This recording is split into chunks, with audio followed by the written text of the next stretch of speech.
ವಿಷ್ಣೋರಸ್ಮಾನ್ ಪದಾಬ್ಜೆ ಕೃತನಿವಸತಯಃ ಪಾಂಸವಃ ಪಾವಯಂತು ಶ್ರೀಮಂತ ಶ್ರೀಕಬರ್ಯಾಂ ಕುಸುಮಸುನಿಚಯೇ ಪೂರಯಂತಃ ಪರಾಗಾನ್ ಲಾಲಾಟ್ಯಾಂ ಲೇಖಿಕಾಯ ಮದನಿಪವನಯೋ ರಕ್ಷತಾ ನಿಕ್ಷಿಪಂತಃ ಪೌನಃ ಪುಣ್ಯೇನ ಶುದ್ಧಿಂ ಹರಶಿರಸಿ ನತೆ ಜಾಹ್ನವೀಂ ಜೋಷಯಂತಃ ಲಕ್ಷ್ಮೀ ರಕ್ಷೀಣ ದೀಕ್ಷಾ ಗಣಯಿತುಮನುಪಕ್ರಾಂತ ಸಂವಿದ್ಗುಣಾನಾಂ ಆನಂತ್ಯಾನಿ ಸ್ವಭರ್ತುಃ ಪದಕಮಲಕನಿಷ್ಠಾಂಗುಲಿ ಸನ್ನಖಸ್ಯ ಪಶ್ಯಂತಿ ಸಂತತಂ ಸಾ ನವನವಸು ವಿಶೇಷೋಪಲಂಭೇನ ತತ್ತತ್ ಕಾಲೇ ಕೌತೂಹಲಾಬ್ಧೌ ಸುಮಹತಿ ಗಹನೆ ಗಾಹಮಾನ್ನಾವತಾನ್ನಃ ಸ್ವಾಂತಸ್ಥಾನಂತಶಯ್ಯಾಯ ಪೂರ್ಣಜ್ಞಾನರಸಾರಣಸೇ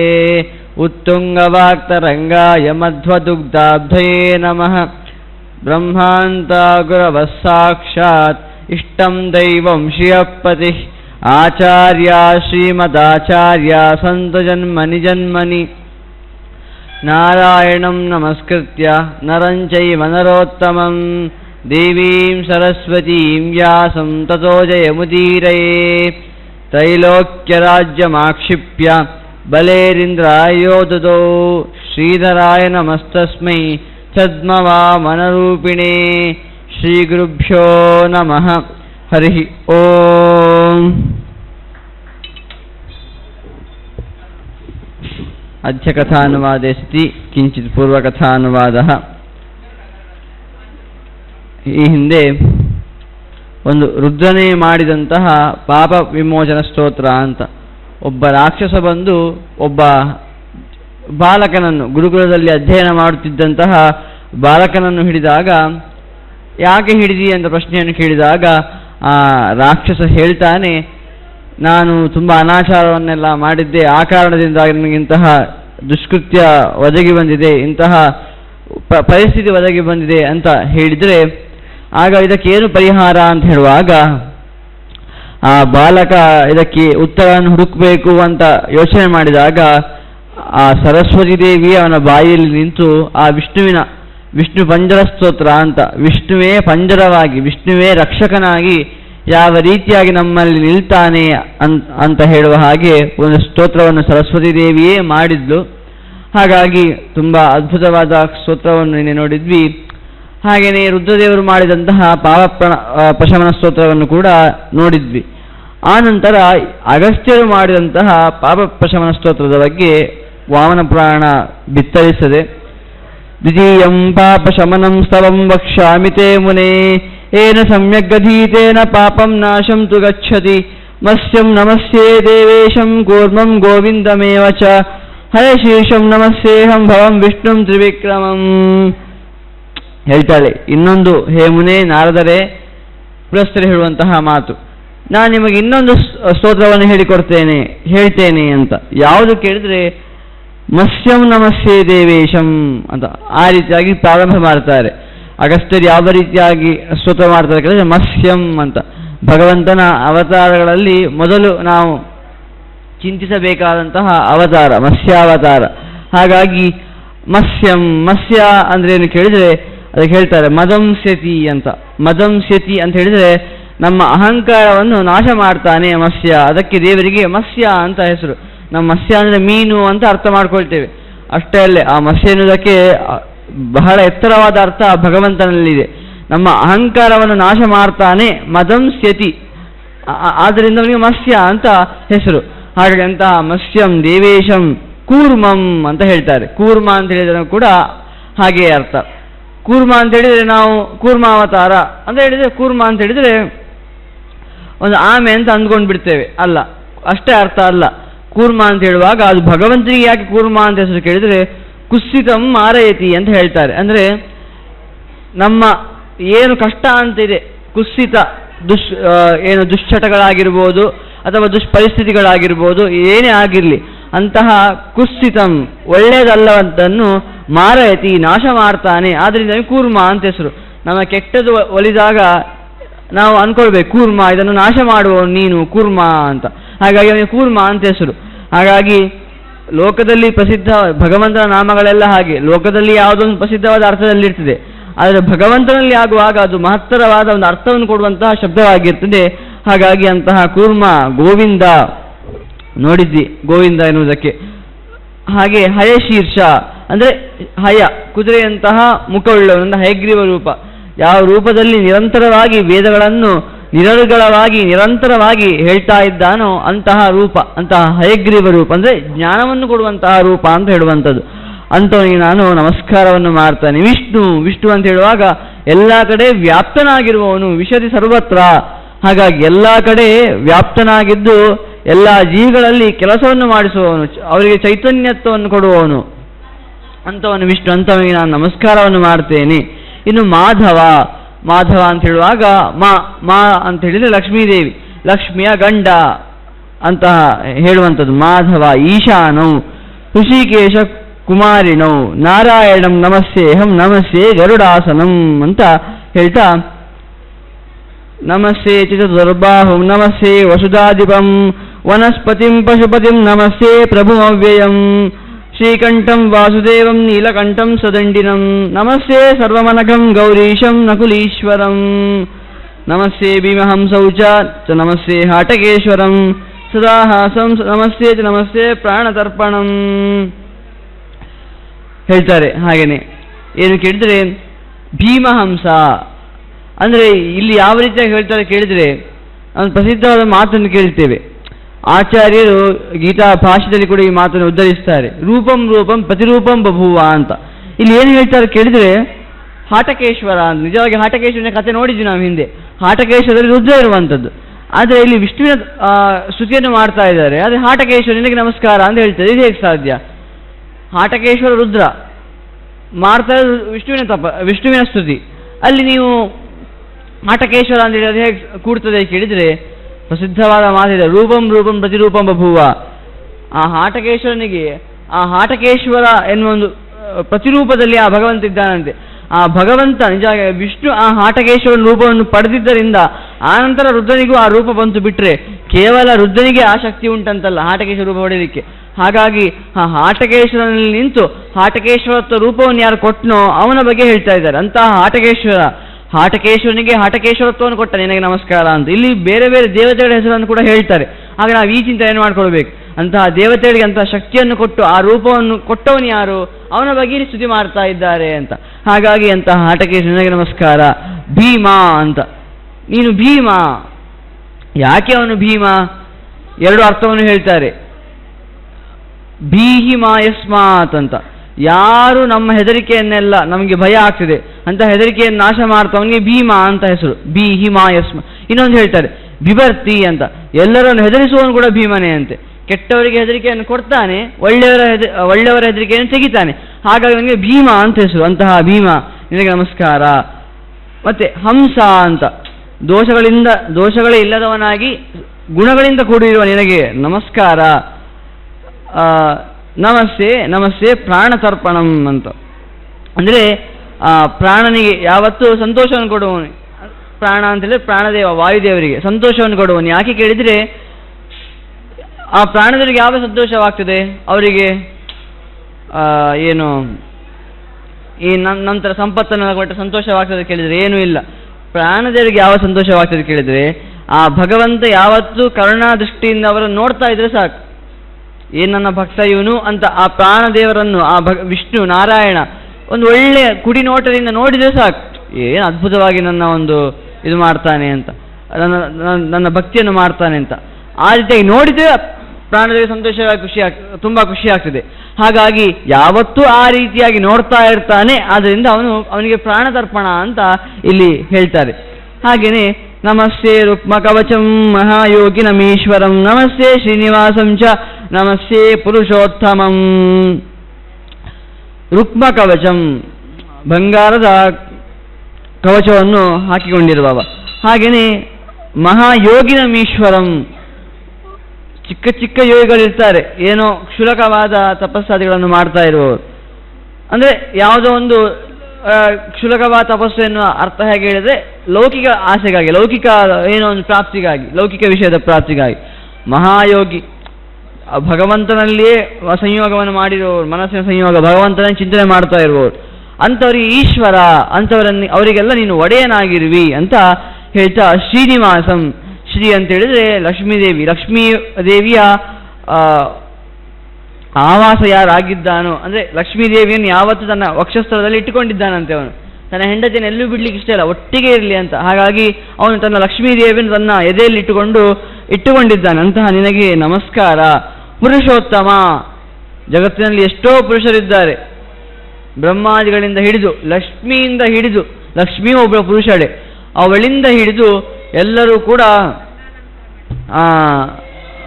ಪುರುಷರೇ.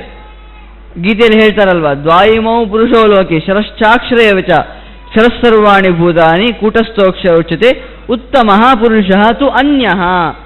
ಜಗತ್ತಿನಲ್ಲಿ ಕ್ಷರ ಪುರುಷರು ಅಕ್ಷರ ಪುರುಷರು ಅಂತ ಇದ್ದಾರೆ. ಕ್ಷರ ಪುರುಷರು ಅಂದರೆ ನಾಶವಾಗುವವರು, ಬ್ರಹ್ಮಾದಿಗಳಿಂದ ಎಲ್ಲರೂ ಕೂಡ ಒಂದಿನ ನಾಶ ಒಂದೇ ಅಂತಾರೆ. ಅವರಿಗೂ ಒಂಥರ ಸಾವಿನ ರೀತಿಯಲ್ಲಿ ಒಂದು ಕಾರ್ಯ ಇದೆ. ಆದರೆ ಲಕ್ಷ್ಮೀದೇವಿಗೆ ಅಂತ ನಾಶವಿಲ್ಲ, ಅವಳು ಅಕ್ಷರ ಪುರುಷ ಅಂತ. ಅಂತಹ ಅಕ್ಷರ ಪುರುಷರಿಂದ ಯಾರು ಶ್ರೇಷ್ಠನಾಗಿದ್ದವನು ಅವನು ಪುರುಷೋತ್ತಮ ಅಂತ ಹೇಳ್ತಾರೆ. ಹಾಗಾಗಿ ಇದರ ಅರ್ಥ ಏನು ಕೇಳಿದರೆ ವಿಷ್ಣುವಿಗೆ ಹೇಳುವಂಥದ್ದು. ಪುರುಷೋತ್ತಮ ಎನ್ನುವ ಒಂದು ಮಾತು ಅದು ವಿಷ್ಣುವಿಗೆ ಸರಿಯಾಗಿ ಅನ್ವಯವಾಗುವಂಥದ್ದು. ಇನ್ನು ಚತುರ್ಬಾಹುಂ, 4 ಕೈಗಳಿದ್ದು ಅದರಲ್ಲಿ ಆಯುಧಗಳನ್ನು ಹಿಡಿದು ಅದು ಆಯುಧಗಳಿಂದ ಯಾವತ್ತೂ ಜಗತ್ತಿನ ರಕ್ಷಣೆಯನ್ನೇ ಮಾಡಬೇಕು ಅಂತ ಅಂದ್ಕೊಳ್ತಾ ಇರುವಾಗ, ಭಕ್ತರು ಏನಾದರೂ ಕಷ್ಟ ಅಂತ ಬಂದರೆ ಅದಕ್ಕೆ ಉತ್ತರವನ್ನು ಬಹಳ ವೇಗವಾಗಿ ಅವರಿಗೆ ಅವರ ಕಷ್ಟವನ್ನು ಪರಿಹಾರ ಮಾಡಬೇಕು ಎನ್ನುವ ಕಾರಣಕ್ಕೋಸ್ಕರ 4 ಕೈಗಳಿಂದ ಕೂಡಿ ವಾಸುಧಾದೀಪಂ, ಇಡೀ ಜಗತ್ತಿಗೆ ಒಡೆಯನಾಗಿ, ಪಶುಪತಿಂ ಪ್ರಭು ಅವ್ಯಯಂ, ಅವ್ಯಯ ಯಾವತ್ತು ವ್ಯಯ ಅಂತ ಹೇಳಿದರೆ ಒಂದು ಅದು ಯಾವ ರೀತಿಯಾಗಿ ಕೇಳಿದರೆ, ಯಾವುದೋ ಒಂದು ಕಾಲದಲ್ಲಿ ಬಹಳ ಎತ್ತರವಾದ ಒಂದು ಸ್ಥಾನವನ್ನು ಪಡೆದು ಬಿಡ್ತಾನೆ, ಆನಂತರ ಅವನ ಶಕ್ತಿಯೆಲ್ಲ ಕಮ್ಮಿ ಆಗ್ತದೆ. ಆ ರೀತಿಯ ಕೇಳಿದರೆ ಏನೂ ಅಲ್ಲ. ಅಂತಹ ವ್ಯಯತ್ವನಿಗೆ ಯಾವತ್ತೂ ಇರುವುದಿಲ್ಲ ಅಂತ ಹೇಳ್ತಾ, ಮನೋಹರಂ ಕೃಷ್ಣಕೇಶಂ ನಮಸ್ಸೇ ಚಕ್ರಪಾಣಿನಂ ಯಶೋಧರಂ ಮಹಾಬಾಹುಂ ನಮಸ್ಸೇ ಚಕುಶಪ್ರಿಯಂ. ಮನೋಹರಂ, ಆ ಭಗವಂತನ ಒಂದು ರೂಪ ಯಾವ ರೀತಿಯಾಗಿ ಹೇಳಿದ್ರೆ ಮನೋಹರ ಅಂತ ಹೇಳಿದ್ರೆ ಮನಃ ಹರತಿ, ಮನಸ್ಸನ್ನು ಹರಣೆ ಮಾಡುವಂಥದ್ದು. ಅಂದರೆ ಒಂದು ಬಾರಿ ಸರಿಯಾಗಿ ನಮಗೆ ಅನಿಸ್ತದೆ, ಆ ಕೃಷ್ಣನ ನೋಡಿದರೆ ನೋಡ್ತಾನೇ ಇರುವ ಅಂತ ಅನಿಸ್ತದೆ. ಅಂತಹ ಮನೋಹರವಾದ ರೂಪ, ಅಂತಹ ಮನೋಹರ ನೀನು ಕೃಷ್ಣಕೇಶಂ ಅಂತ. ಹೇಗೆ ಕೇಳಿದರೆ ಕೃಷ್ಣಕೇಶ ಅಂತ ಹೇಳಿದರೆ ಅದು ಕೃಷ್ಣನ ರೂಪ. ಭಗವಂತನ ಕೃಷ್ಣಕೇಶ ಆವೇಶ ಆ ಕೃಷ್ಣನ ರೂಪ ಅಂತ ಹೇಳುವಂಥದ್ದು. ಅಂದರೆ ಭಗವಂತನ ಕಪ್ಪು ಕೂದಲಿನಿಂದ ಆ ಕೃಷ್ಣ ಹುಟ್ಟಿದ ಅಂತೆ. ಅಂದರೆ ಕೂದಲಿಗೂ ಅಷ್ಟು ಶಕ್ತಿ ಉಂಟ ಕೇಳಿದ್ರೆ, ನೇಹ ನಾನಾಸ್ತಿ ಕಿಂಚನ ಅಲ್ವಾ. ಭಗವಂತನ ಕೂದಲಿಗೂ ಭಗವಂತನ ಕೈಗೂ ಏನು ವ್ಯತ್ಯಾಸ ಇಲ್ಲ. ತನ್ನ ಕೈ ಏನು ಕೆಲಸ ಮಾಡ್ತದೋ ಆ ಕೆಲಸವನ್ನು ಭಗವಂತನ ಕೂದಲು ಕೂಡ ಮಾಡ್ತದೆ. ಹಾಗಾಗಿ ಕೃಷ್ಣಕೇಶ, ಕೃಷ್ಣನ ಕೇಶದ ಆವೇಶ ಅಂದರೆ ಅದು ಪರಿಪೂರ್ಣವಾಗಿ ನಾರಾಯಣನದ್ದೇ ಅವತಾರ. ಅಂತಹ ಚಕ್ರಪಾಣಿ ಮಹಾಬಾಹು ಅಂತ ಹೇಳ್ತಾ, ವೃಷಧ್ವಜಂ ಮಹೇಶಂ ಚ ವಿಶ್ವಾಮಿತ್ರಂ ಶಶಿಪ್ರಭಂ ಉಪೇಂದ್ರಂ ಚೈವ ಗೋವಿಂದಂ ನಮಸ್ಸೇ ಪಂಕಜಪ್ರಿಯಂ ಸಹಸ್ರಶಿರಸಾ ದೇವಂ ನಮಸ್ಸೇ ಕುಂದಮಾಲಿನಂ ಕಾಲಾಗ್ನಿ ಮೃದದೇವೇಶಂ ನಮಸ್ಸೇ ಕೃತ್ಯವಾಸಸಂ. ಇನ್ನು ಹೇಳ್ತಾರೆ ಅಲ್ಲನೋಡಿ, ವೃಷಧ್ವಜ, ನಿಜವಾಗಿ ವೃಷಧ್ವಜ ರುದ್ರ ಅಲ್ವಾ ಕೇಳಿದರೆ, ಹಿಂದೆ ಹೇಳಿದದ್ದೇ ಮಾತು. ಆ ರುದ್ರನಿಗೂ ಕೂಡ ಅಂತಹ ಶಕ್ತಿಯನ್ನು ಕೊಟ್ಟು ಅಂತಹ ರೂಪವನ್ನು ರುದ್ರನಿಗೆ ಕೊಟ್ಟವನಾದ್ದರಿಂದ ಅವನಿಗೆ ವೃಷಧ್ವಜ ಅಂತ ಕರೀತಾ ಇದ್ದಾರೆ. ಅಂತಹ ವೃಷಧ್ವಜ ವಿಶ್ವಾಮಿತ್ರ ಅಂತ ಹೇಳ್ತಾರೆ. ವಿಶ್ವಾಮಿತ್ರ ಋಷಿಗಳಲ್ವಾ ಕೇಳಿದರೆ, ಆ ವಿಶ್ವಾಮಿತ್ರ ಶಬ್ದಕ್ಕೆ ಮೂಲತಃ ಅರ್ಥ ಏನು ಕೇಳಿದರೆ ವಿಶ್ವಕ್ಕೆ ಮಿತ್ರರಾದವರು. ಯಾಕೆ? ಗಾಯತ್ರಿ ಮಂತ್ರವನ್ನೇ ಕೊಟ್ಟವರು, ಹಾಗಾಗಿ ಅವರು ವಿಶ್ವಕ್ಕೆ ಮಿತ್ರರು. ಆ ಗಾಯತ್ರಿ ಮಂತ್ರವನ್ನು ಅವರೇ ಕೊಟ್ಟರು ಕೇಳಿದರೆ ಇಲ್ಲಿ ಉತ್ತರ ಹೇಳುವಾಗ ವಿಶ್ವಾಮಿತ್ರ ನಿಜವಾಗಿ ನೀನೇ. ಯಾಕಂದರೆ ಅವರಲ್ಲಿ ನಿಂತು ಆ ಗಾಯತ್ರಿ ಮಂತ್ರದ ಸ್ಫುರಣೆ ಆಗುವಂತೆ ಮಾಡಿದವನು ಯಾರು? ಅದು ನೀನೇ ಅಲ್ವಾ. ಹಾಗಾಗಿ ನೀನೇ ನಿಜವಾಗಿ ವಿಶ್ವಾಮಿತ್ರ ಅಂತ ಹೇಳ್ತಾ ಇದ್ದಾರೆ ಅಗಸ್ತ್ಯರು. ಹಾಗೇನೆ ಅಗಸ್ತ್ಯಂ ಗರುಡಂ ವಿಷ್ಣುಂ ಕಪಿಲಂ ಬ್ರಹ್ಮವಾಂಗ್ಮಯಂ ಸನಾತನಂ ಚ ಬ್ರಹ್ಮಾಣಂ ನಮಸ್ಸೇ ಬ್ರಹ್ಮ ತತ್ಪರಂ ಅಪ್ರತರ್ಕ್ಯಂ ಚತುರ್ಬಾಹುಂ ಸಹಸ್ರಾಂಶುಂ ತಪೋಮಯಂ ನಮಸ್ಸೇ ಧರ್ಮರಾಜಾನಂ ದೇವಂ ಗರುಡವಾಹನಂ. ಇನ್ನು ಹೇಳ್ತಾರೆ ಗರುಡ, ನೀನೇ ಗರುಡ, ನೀನೇ ಕಪಿಲ. ಕಪಿಲ ಅಂತ ಹೇಳುವಾಗ ಕಂಪಿಬತಿ ಅಂತ ಹೇಳ್ತಾರೆ. ಕಂಪಿಬತಿ ಸುಖವನ್ನು ಯಾರು ಕುಡಿತಾರೋ, ಯಾವ ಸುಖ? ಜಗತ್ತಿನ ಸುಖ ಅಲ್ಲ, ಸ್ವರೂಪಾನಂದ. ನಮ್ಮ ಸ್ವರೂಪದಲ್ಲಿ ಒಂದು ಸುಖ ಇದೆ, ಅಂತಹ ಸುಖವನ್ನು ಕುಡಿಯೋರು ಪಿಬತಿ ಸ್ವರೂಪಾನಂದಿಗಳು. ತನ್ನ ಸ್ವರೂಪದ ಸುಖವನ್ನು ಯಾರು ಆಸ್ವಾದನೆ ಮಾಡ್ತಾರೋ ಅವರು, ಅಂಥವರನ್ನು, ಅಂತಹ ಇಚ್ಛೆ ಯಾರಿಗಿದೆಯೋ ಅಂಥವರನ್ನು ಲಾತಿ ಮೋಕ್ಷಕ್ಕೆ ಕೊಂಡೊಯ್ಯುವವನು ಯಾರು ಅಂತ. ನಮಗೆ ಅಂತಹ ಈಗ ಬೋಧವೇ ಇಲ್ಲ. ಸ್ವರೂಪದಲ್ಲಿ ಒಂದು ಆನಂದ ಇದೆ, ನಾವು ಜಗತ್ತಿನಲ್ಲಿ ಆನಂದ ಇದೆ ಅಂತ ಹುಡುಕ್ತೇವೆ. ಏನಿಲ್ಲ, ಸ್ವರೂಪದಲ್ಲೇ ಆನಂದ ಇದೆ. ಅಂಥ ಸ್ವರೂಪ ಆನಂದವನ್ನು ಯಾರು ಪಡಿಬೇಕು ಅಂತ ಇಚ್ಛಿಸ್ತಾರೋ ಅಂಥವರಿಗೆ ಯಾರು ಲಾತಿ ಅಂದರೆ ಕೊಂಡೊಯ್ತಾನೆ, ಎಲ್ಲಿಗೆ ಮೋಕ್ಷ ಕೊಂಡೊಯ್ತಾನೋ ಅಂಥವನಿಗೆ ಕಪಿಲ, ಅಂಥವನಿಗೆ ಕಪಿಲ ಅಂತ ಹೇಳುವಂಥ ಅಂತಹ ಕಪಿಲ ನಿನಗೆ ನಮಸ್ಕಾರ. ಇನ್ನು ಸನಾತನ, ಸನಾತನ ಅಂತ ಹೇಳಿದರೆ ಯಾವತ್ತೂ ಇರುವನು, ಸನಾತನ ಅಂತ ಹೇಳಿದರೆ ಸದಾತನ ಅಂತ, ಸದಾತನ ಯಾವತ್ತೂ ಇರುವವನು. ಹಾಗೆಯೇ ಬ್ರಹ್ಮ ತತ್ಪರಂ, ಬ್ರಹ್ಮ ಅಂತಿದ್ದಾನೆ ಚತುರ್ಮುಖ ಬ್ರಹ್ಮ, ತತ್ ಅವನಿಗಿಂತ ಎತ್ತರದಲ್ಲಿರುವವನು ನೀನು. ಇನ್ನು ಸರ್ವಭೂತಗತಂ ಶಾಂತಂ ನಿರ್ಮಲಂ ಸರ್ವಲಕ್ಷಣಂ ಮಹಾಯೋಗಿನಮವ್ಯಕ್ತಂ ನಮಸ್ತೆ ಪಾಪನಾಶನಂ. ಶಾಂತಂ ಅಂತ ಹೇಳ್ತಾರೆ. ಶಾಂತ ಅಂತ ಹೇಳಿದರೆ ಶಸ್ಯ ಅಂತಹ ಅಂತ, ಶಂ ಅಂತ ಹೇಳಿದರೆ ಆನಂದ, ಆನಂದದ ತುತ್ತ ತುದಿ ಯಾರಲ್ಲಿದೆಯೋ ಅವನು ಶಾಂತ. ಭಗವಂತನಲ್ಲಿ, ಈ ಜಗತ್ತಿನಲ್ಲಿ ಆನಂದವನ್ನು ಏನಂತಿದೆಯೋ ಅದೆಲ್ಲಕ್ಕಿಂತ ಹೆಚ್ಚಿನ ಆನಂದ ಆ ಭಗವಂತನಲ್ಲಿ ಇದೆ. ಹಾಗಾಗಿ ಅವನಿಗೆ ಶಾಂತ ಅಂತ ಹೇಳುವಂಥದ್ದು. ಇನ್ನು ನಿರಂಜನಂ ನಿರಾಕಾರಂ ನಿರ್ಗುಣಂ ನಿರ್ಮಲಂ ಪದಂ ನಮಸ್ತೆ ಪಾಪಹಂತಾರಂ ಶರಣ್ಯಂ ಶರಣಂ ವಜೆ ಏತತ್ ಪವಿತ್ರಂ ಪರಮಂ ಪುರಾಣಂ ಪ್ರೋಕ್ತಂ ತ್ವಗಸ್ತ್ಯೇನ ಮಹರ್ಷಿಣಾ ಚ ಧನ್ಯಂ ವಿಶಸ್ಯಂ ಬಹುಪಾಪನಾಶನಂ ಸಂಕೀರ್ತನಾ ಸ್ಮರಣಾ ಸಂಶವಾಚ್ಛ. ನಿರಂಜನಂ, ಅಂಜನ ಅಂತ ಹೇಳಿದರೆ ದೋಷ ಅಂತ ಅರ್ಥ. ನಿರಂಜನ, ದೋಷವೇ ಇಲ್ಲದವ ನೀನು. ನಿರಾಕಾರಂ, ಆಕಾರವೇ ಇಲ್ಲ, ಅಲ್ಲ ಆಕಾರವಿಲ್ಲ ಹೇಳಿದರೆ ಅದೇನರ್ಥ? ನೀವೇ ಹೇಳ್ತೀರಾ, ಈ ಹಿಂದಷ್ಟೇ ಹೇಳಿದ್ರಿ ರೂಪಂ ರೂಪಂ ಪ್ರತಿರೂಪಂ ಬಭುವ ಅಂತ. ಅವನಿಗೆ ಒಂದು ರೂಪ ಅಲ್ಲ, ಯಾವುದೆಲ್ಲ ಜಗತ್ತಿನ ರೂಪ ಅಂತಿದೆಯೋ ಆ ಎಲ್ಲ ರೂಪಗಳು ಕೂಡ ಅವನ ಹತ್ರ ಇದೆ, ಯಾಕಂದರೆ ಆ ರೂಪವನ್ನು ಕೊಟ್ಟವನೇ ಅವನು ಅಂತ. ಹೀಗೆ ನಿರಾಕಾರ ಅಂತ ಹೇಳ್ತಾ ಇದ್ದೀರಲ್ವ ಕೇಳಿದರೆ ಅದು ವ್ಯತ್ಯಾಸ. ನಮಗೆ ಪ್ರಾಕೃತಿಕವಾದ ರೂಪವನ್ನು ಕೊಟ್ಟಿದ್ದಾನೆ, ಅದನ್ನು ಅಪ್ರಾಕೃತಿಕವಾದ ರೂಪ ಅವನ ಹತ್ರ ಇರುವಂಥ, ಹಾಗಾಗಿ ಅವನಿಗೆ ನಿರಾಕಾರ ಅಂತ ಹೇಳಿದರು. ಹಾಗಾಗಿ ಅಂತಹ ನಿರಾಕಾರ ಪ್ರಾಕೃತಿಕವಾದ ನಮ್ಮ ಥರ ಈ ಪಂಚಭೂತಗಳಿಂದ ನಿರ್ಮಿತವಾದ ಶರೀರ ಅಲ್ಲ ಅವನದ್ದು ಈ ಅಪ್ರಾಕೃತ ಶರೀರ. ಹಾಗಾಗಿ ನಿರಾಕಾರಂ ನಿರ್ಗುಣಂ, ಅದೇ ಹಾಗೇನೆ ಸತ್ವರಜೋತಮ ಗುಣ ಇಲ್ಲದಿರುವಂತಹ ಪಾಪಹಂತಾರಂ ಅಂತ. ಇದು ಯಾವತ್ತೂ ಚಿಂತನೆ ಮಾಡಬೇಕಾದಂತಹ ನಾಮ ಪಾಪಹಂತಾರಂ ಅಂತ ಹೇಳುವಾಗ, ಪಾಪಹಂತಾರ, ಪಾಪಹಂತರು ಅಂದರೆ ಪಾಪವನ್ನು ನಾಶ ಮಾಡುವವ. ನಾವೆಷ್ಟು ಪಾಪವನ್ನು ಮಾಡ್ತೇವೆ ಅಂತಹ ಪಾಪವನ್ನೆಲ್ಲ ನಾಶ ಮಾಡ್ತೀನಿ ನೀನು ಅಂತ. ಅಂತಹ ನಿನಗೆ ನಮಸ್ಕಾರ ಅಂತ ವಿಶೇಷವಾಗಿ ಅಗಸ್ತ್ಯರು ಪ್ರಾರ್ಥನೆ ಮಾಡಿ ಹೇಳ್ತಾರೆ ಕೊನೆಗೆ. ಇದನ್ನು ಯಾರು ಚೆನ್ನಾಗಿ ಕೀರ್ತನೆಯನ್ನು ಮಾಡ್ತಾರೋ ಅವರಿಗೆ ಒಳ್ಳೆಯ ಯಶಸ್ಸು ಲಭಿಸ್ತದೆ, ಪಾಪಗಳೆಲ್ಲ ನಾಶವಾಗ್ತದೆ ಅಂತ ಹೇಳ್ತಾರೆ. ಹೀಗೆ 3 ಪಾಪ ಪ್ರಶಮನ ಸ್ತೋತ್ರವನ್ನು ಇಲ್ಲಿ ತಿಳಿಸಿದ್ರು. ಆ ನಂತರ ಇಲ್ಲಿ ಇಷ್ಟು ಪಾಪ ಪ್ರಶಮನ ಸ್ತೋತ್ರ ಆದಮೇಲೆ ಇನ್ನು ಬಲಿ ಯಜ್ಞ ಮಾಡುವ ಅಂತ ಹೊರಡ್ತಾನೆ. ಹಿಂದೆ ಇದು ಯಾಕೆ ಈ ಸ್ತೋತ್ರ ಬಂತು? ಪ್ರಹ್ಲಾದ ಯಾತ್ರೆಯನ್ನು ಮಾಡ್ತಾ ಇದ್ದ, ಯಾತ್ರೆಯನ್ನು ಮಾಡ್ತಾ ಅವನಿಗೆ ಒಂದು ಸರಸ್ವತೀ ದೇವಿ ಹೇಳಿದಂತಹ ಪಾಪ ಪ್ರಶಮನ ಸ್ತೋತ್ರವನ್ನು ಪುಲಸ್ತ್ಯರು ಹೇಳಿದರು. ಆ ನಂತರ 2 ಪಾಪ ಪ್ರಶಮನ ಸ್ತೋತ್ರವನ್ನು ಹೇಳಿದರು. ಪುನಃ ಆ ಕಥೆಯನ್ನು ಮುಂದುವರಿಸ್ತಾರೆ. ಯಾವ ರೀತಿಯಾಗಿ ಕೇಳಿದರೆ, ಗತೇತ ತೀರ್ಥಯಾತ್ರಾಯಾಂ ಪ್ರಹ್ಲಾದೇ ದಾನವೇಶ್ವರೇ ಕುರುಕ್ಷೇತ್ರ ಸಮಭ್ಯಾಗಾತ್ ಎಷ್ಟಂ ವೈರವಚನೋ ಬಲಿ ತಸ್ಮಿನ್ ಮಹಾಧರ್ಮಯುತೆ ತೀರ್ಥೆ ಬ್ರಾಹ್ಮಣ ಪುಂಗವ ಶುಕ್ರೋ ದ್ವಿಜಾತಿ ಪ್ರವರಾನ್ ಆಮಂತ್ರಿತ ಭಾರ್ಗವಾನ್. ಹೀಗೆ ಪ್ರಹ್ಲಾದ ತೀರ್ಥಯಾತ್ರೆಗೆ ಹೋದಾಗ ಬಲಿ ಕುರುಕ್ಷೇತ್ರಕ್ಕೆ ಬಂದ ಅಂತೆ. ಅವನು ಹೋಗಿದ್ದಾನೆ. ಆ ಸಮಯದಲ್ಲಿ ಬಲಿ ಕುರುಕ್ಷೇತ್ರಕ್ಕೆ ಬಂದು ಇಲ್ಲಿ ನಾನು ಯಾಗವನ್ನು ಮಾಡ್ತೇನೆ ಅಂತ ಅಂದ್ಕೊಳ್ತಾನೆ. ಅಂತಹ ಕುರುಕ್ಷೇತ್ರದಲ್ಲಿ ಯಾಗಕ್ಕೆ ಸಿದ್ಧನಾದಾಗ ಅವನ ಪುರೋಹಿತರು ಯಾರು? ಶುಕ್ರಾಚಾರ್ಯರಲ್ವಾ. ಆ ಶುಕ್ರಾಚಾರ್ಯರು ತುಂಬ ಜನರನ್ನು ಕರೀತಾರಂತೆ. ಅಂದರೆ ಆ ಯಾಗಕ್ಕೋಸ್ಕರ ತುಂಬ ದೊಡ್ಡ ದೊಡ್ಡ ಜ್ಞಾನಿಗಳನ್ನೆಲ್ಲ ಕರೀತಾರಂತೆ. ಕರೆದು ಭೃಗೂಣ ಆಮಂತ್ರ್ಯಮಾಣಾನ್ ವೈ ಶುತ್ವಾ ತ್ರೇಯಸ್ ಗೌತಮ ಕೌಶಿಕಾಂಗಿರಸಶ್ಚೈವ ತತ್ಯಜುಃ ಜಾಂಗಲಾನ್ ಉತ್ತರಾಶಾಂ ಪ್ರಜಗ್ಮುಸ್ತೆ ನದಿ ಮನುಷ್ಯ ಶತದ್ರುಕಾಂ ಶಾತದ್ರವೇ ಜಲೇ ಸ್ನಾತ್ವಾ ವಿಪಾಶಾಂ ವಯುಸ್ತತಃ. ಹೀಗೆ ಭೃಗುಗಳೇ ಹೀಗೆ ಶುಕ್ರಾಚಾರ್ಯರು ನಮ್ಮನ್ನು ಆಮಂತ್ರಿಸಿದ್ದಾರೆ, ಬರಲೇಬೇಕು ಅಂತ ಹೇಳಿದ್ದಾರೆ ಅಂತ ಅಂದುಕೊಂಡು ಕೌಶಿಕರು, ಅಂಗಿರಸರು ಎಲ್ಲ, ಗೌತಮನಿಂದ ಸಹಿತರಾದ ತುಂಬ ಮುನಿಗಳೆಲ್ಲ ಹೋಗ್ತಾರಂತೆ, ಇನ್ನು ಕುರುಕ್ಷೇತ್ರಕ್ಕೆ ಹೋಗೋಣ ಕರೆದಿದ್ದಾರಲ್ವ ಅಂತ ಹೋಗ್ತಾರಂತೆ. ಹಾಗೆ ಮೊದಲಿಗೆ ಉತ್ತರ ದಿಕ್ಕಿಗೆ ಹೋಗ್ತಾರಂತೆ.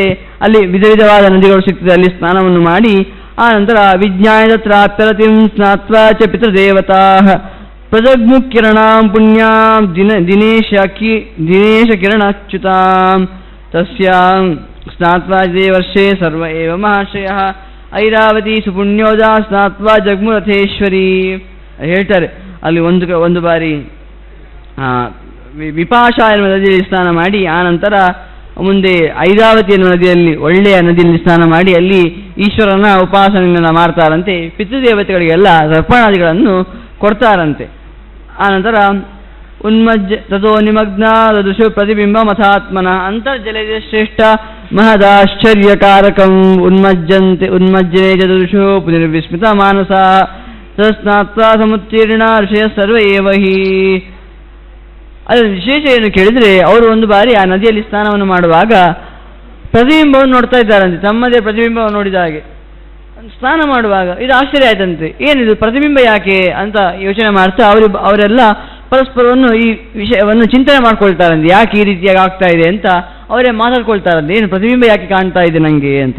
ಆಗ ಜಗ್ಮು ಸತೋಪಿತೆ ಬ್ರಹ್ಮನ್ ಕಥೆಯಂತ ತಥೋ ದುರಾಜ ಅಪಶ್ಯಂತ ವನಷಂಡಂ ಸುವಿಸ್ತೃತಂ ವನಂ ಹರಗಲಶ್ಯಾಮಂ ಖಗಧ್ವನಿ ನಿನಾದಿತಂ ಅಜಿತುಂಗತಯ ವ್ಯೋಮ ಆವೃಣ್ವಾನಂ ತಗೋತ್ತಮಂ ವಿಸ್ತೃತಾಭಿಜಟಾಭಿಸ್ತು ಅಂತರ್ಭೂಮಿಂ ಚ ನಾರದ. ಅಲ್ಲಿ ಅದೊಂದು ವಿಚಿತ್ರವಾದ ತೀರ್ಥ. ಆ ರೀತಿಯಾಗಿ ತಮ್ಮ ಪ್ರತಿಬಿಂಬವನ್ನು ನೋಡಿ ಮುಂದೆ ಹೋಗ್ತಾರಂತೆ. ಅಲ್ಲಿ ಒಂದು ವನವನ್ನು ಕಾಣ್ತಾರಂತೆ. ವನಗಳ ಸಮೂಹವನ್ನೇ ಕಂಡು ಅಲ್ಲಿ ಯಾವ ರೀತಿಯಾಗಿ ಇದೆ ಕೇಳಿದರೆ ದೊಡ್ಡ ದೊಡ್ಡ ಪರ್ವತಗಳೆಲ್ಲ ಅಲ್ಲಿವೆ ಅಂತೆ. ಇನ್ನು ವಿಸ್ತೃತವಾದ ಜಾಗಗಳಿಂದ ತುಂಬಿ ಅದು ಪುಷ್ಪಿತೈ ವೃಕ್ಷೈ ಪುಷ್ಪವನ್ನು ಕೊಡುವಂತಹ ಮರಗಳಿಂದ ಸಂಪೂರ್ಣವಾಗಿದೆ ಅಂತೆ. ಆ ನಂತರ ಹೀಗೆ ಅಲ್ಲಿ ನೋಡಿ ಅವರು ಆ ಪ್ರದೇಶವನ್ನು ನೋಡಿ ತುಂಬ ಸಂತೋಷವಾಯಿತಂತೆ. ಎಷ್ಟು ಚಂದವಾಗಿದೆ. ನಾವು ಸಿಟಿಗೆ ಹೋದರೆ, ತುಂಬ ಜನಸಂದಣಿ ಇರುವ ಪ್ರದೇಶಕ್ಕೆ ಹೋದರೆ ಅಲ್ಲಿ ತುಂಬ ಕಷ್ಟವಾಗ್ತದೆ, ತಪಸ್ಸಾದಿಗಳನ್ನು ಮಾಡಲಿಕ್ಕೆ ಸಾಧ್ಯ ಇಲ್ಲ. ಇದು ಬಹಳ ಶ್ರೇಷ್ಠವಾದ ಕ್ಷೇತ್ರ, ವನ, ಒಳ್ಳೆಯ ಗಾಳಿ ಅಂತ. ಈಗಿನ ಎಷ್ಟು ವಿರುದ್ಧ ನೋಡಿ. ಈಗಿನವರು ಅಂತಹ ಪ್ರದೇಶವೇ ಬೇಡ, ಹಳ್ಳಿ ಬೇಡ, ಏನು ಬೇಡ ಅಂತ ಹೇಳಿದರೆ, ಆ ಋಷಿಗಳಿಗೆಲ್ಲ ಅಂತಹ ಮರಗಳಿಂದ ತುಂಬಿರುವಂತಹ ವನಗಳಿದ್ರೆ ಸಂತೋಷ. ಅಂತಹ ಸ್ಥಳಕ್ಕೆ ಹೋಗಿ ಎಲ್ಲರೂ ಹೋದರಂತೆ ಯಾವ ರೀತಿಯಾಗಿ ಮಹಾಸರೋವರಕ್ಕೆ ಹಂಸ ಹೋಗ್ತದೆ ಖುಷಿ ಖುಷಿಯಾಗಿ, ಆ ರೀತಿಯಾಗಿ ಆ ಋಷಿಗಳೆಲ್ಲ ಬಹಳ ಚಂದ ಇದೆ ಈ ವನ ಅಂತ ಅಂದ್ಕೊಂಡು ಎಲ್ಲರೂ ಅಲ್ಲಿ ಹೋದ್ರಂತೆ. ಆಗ ಧರ್ಮಾದ್ಯೈ ಭಗವಾನ್ ವಿಷ್ಣು ಅಖಂಡ ಇದು ವಿಷ್ಣುತಃ ಚತುರ್ಮುಖ ಜಗನ್ನಾಥ ಪೂರ್ವಮೇವ ಪ್ರತಿಷ್ಠಿತ ತಮ್ಮರ್ಚೇಂದ್ರಿಶಯೋ ಯೋಗಾತ್ಮಾನೋ ಬಹುಶ್ರುತ ಶುಶ್ರೂಷಯಾಥ ತಪಸಾ ಬ್ರಹ್ಮಚರ್ಯೇಣ ನಾರದ.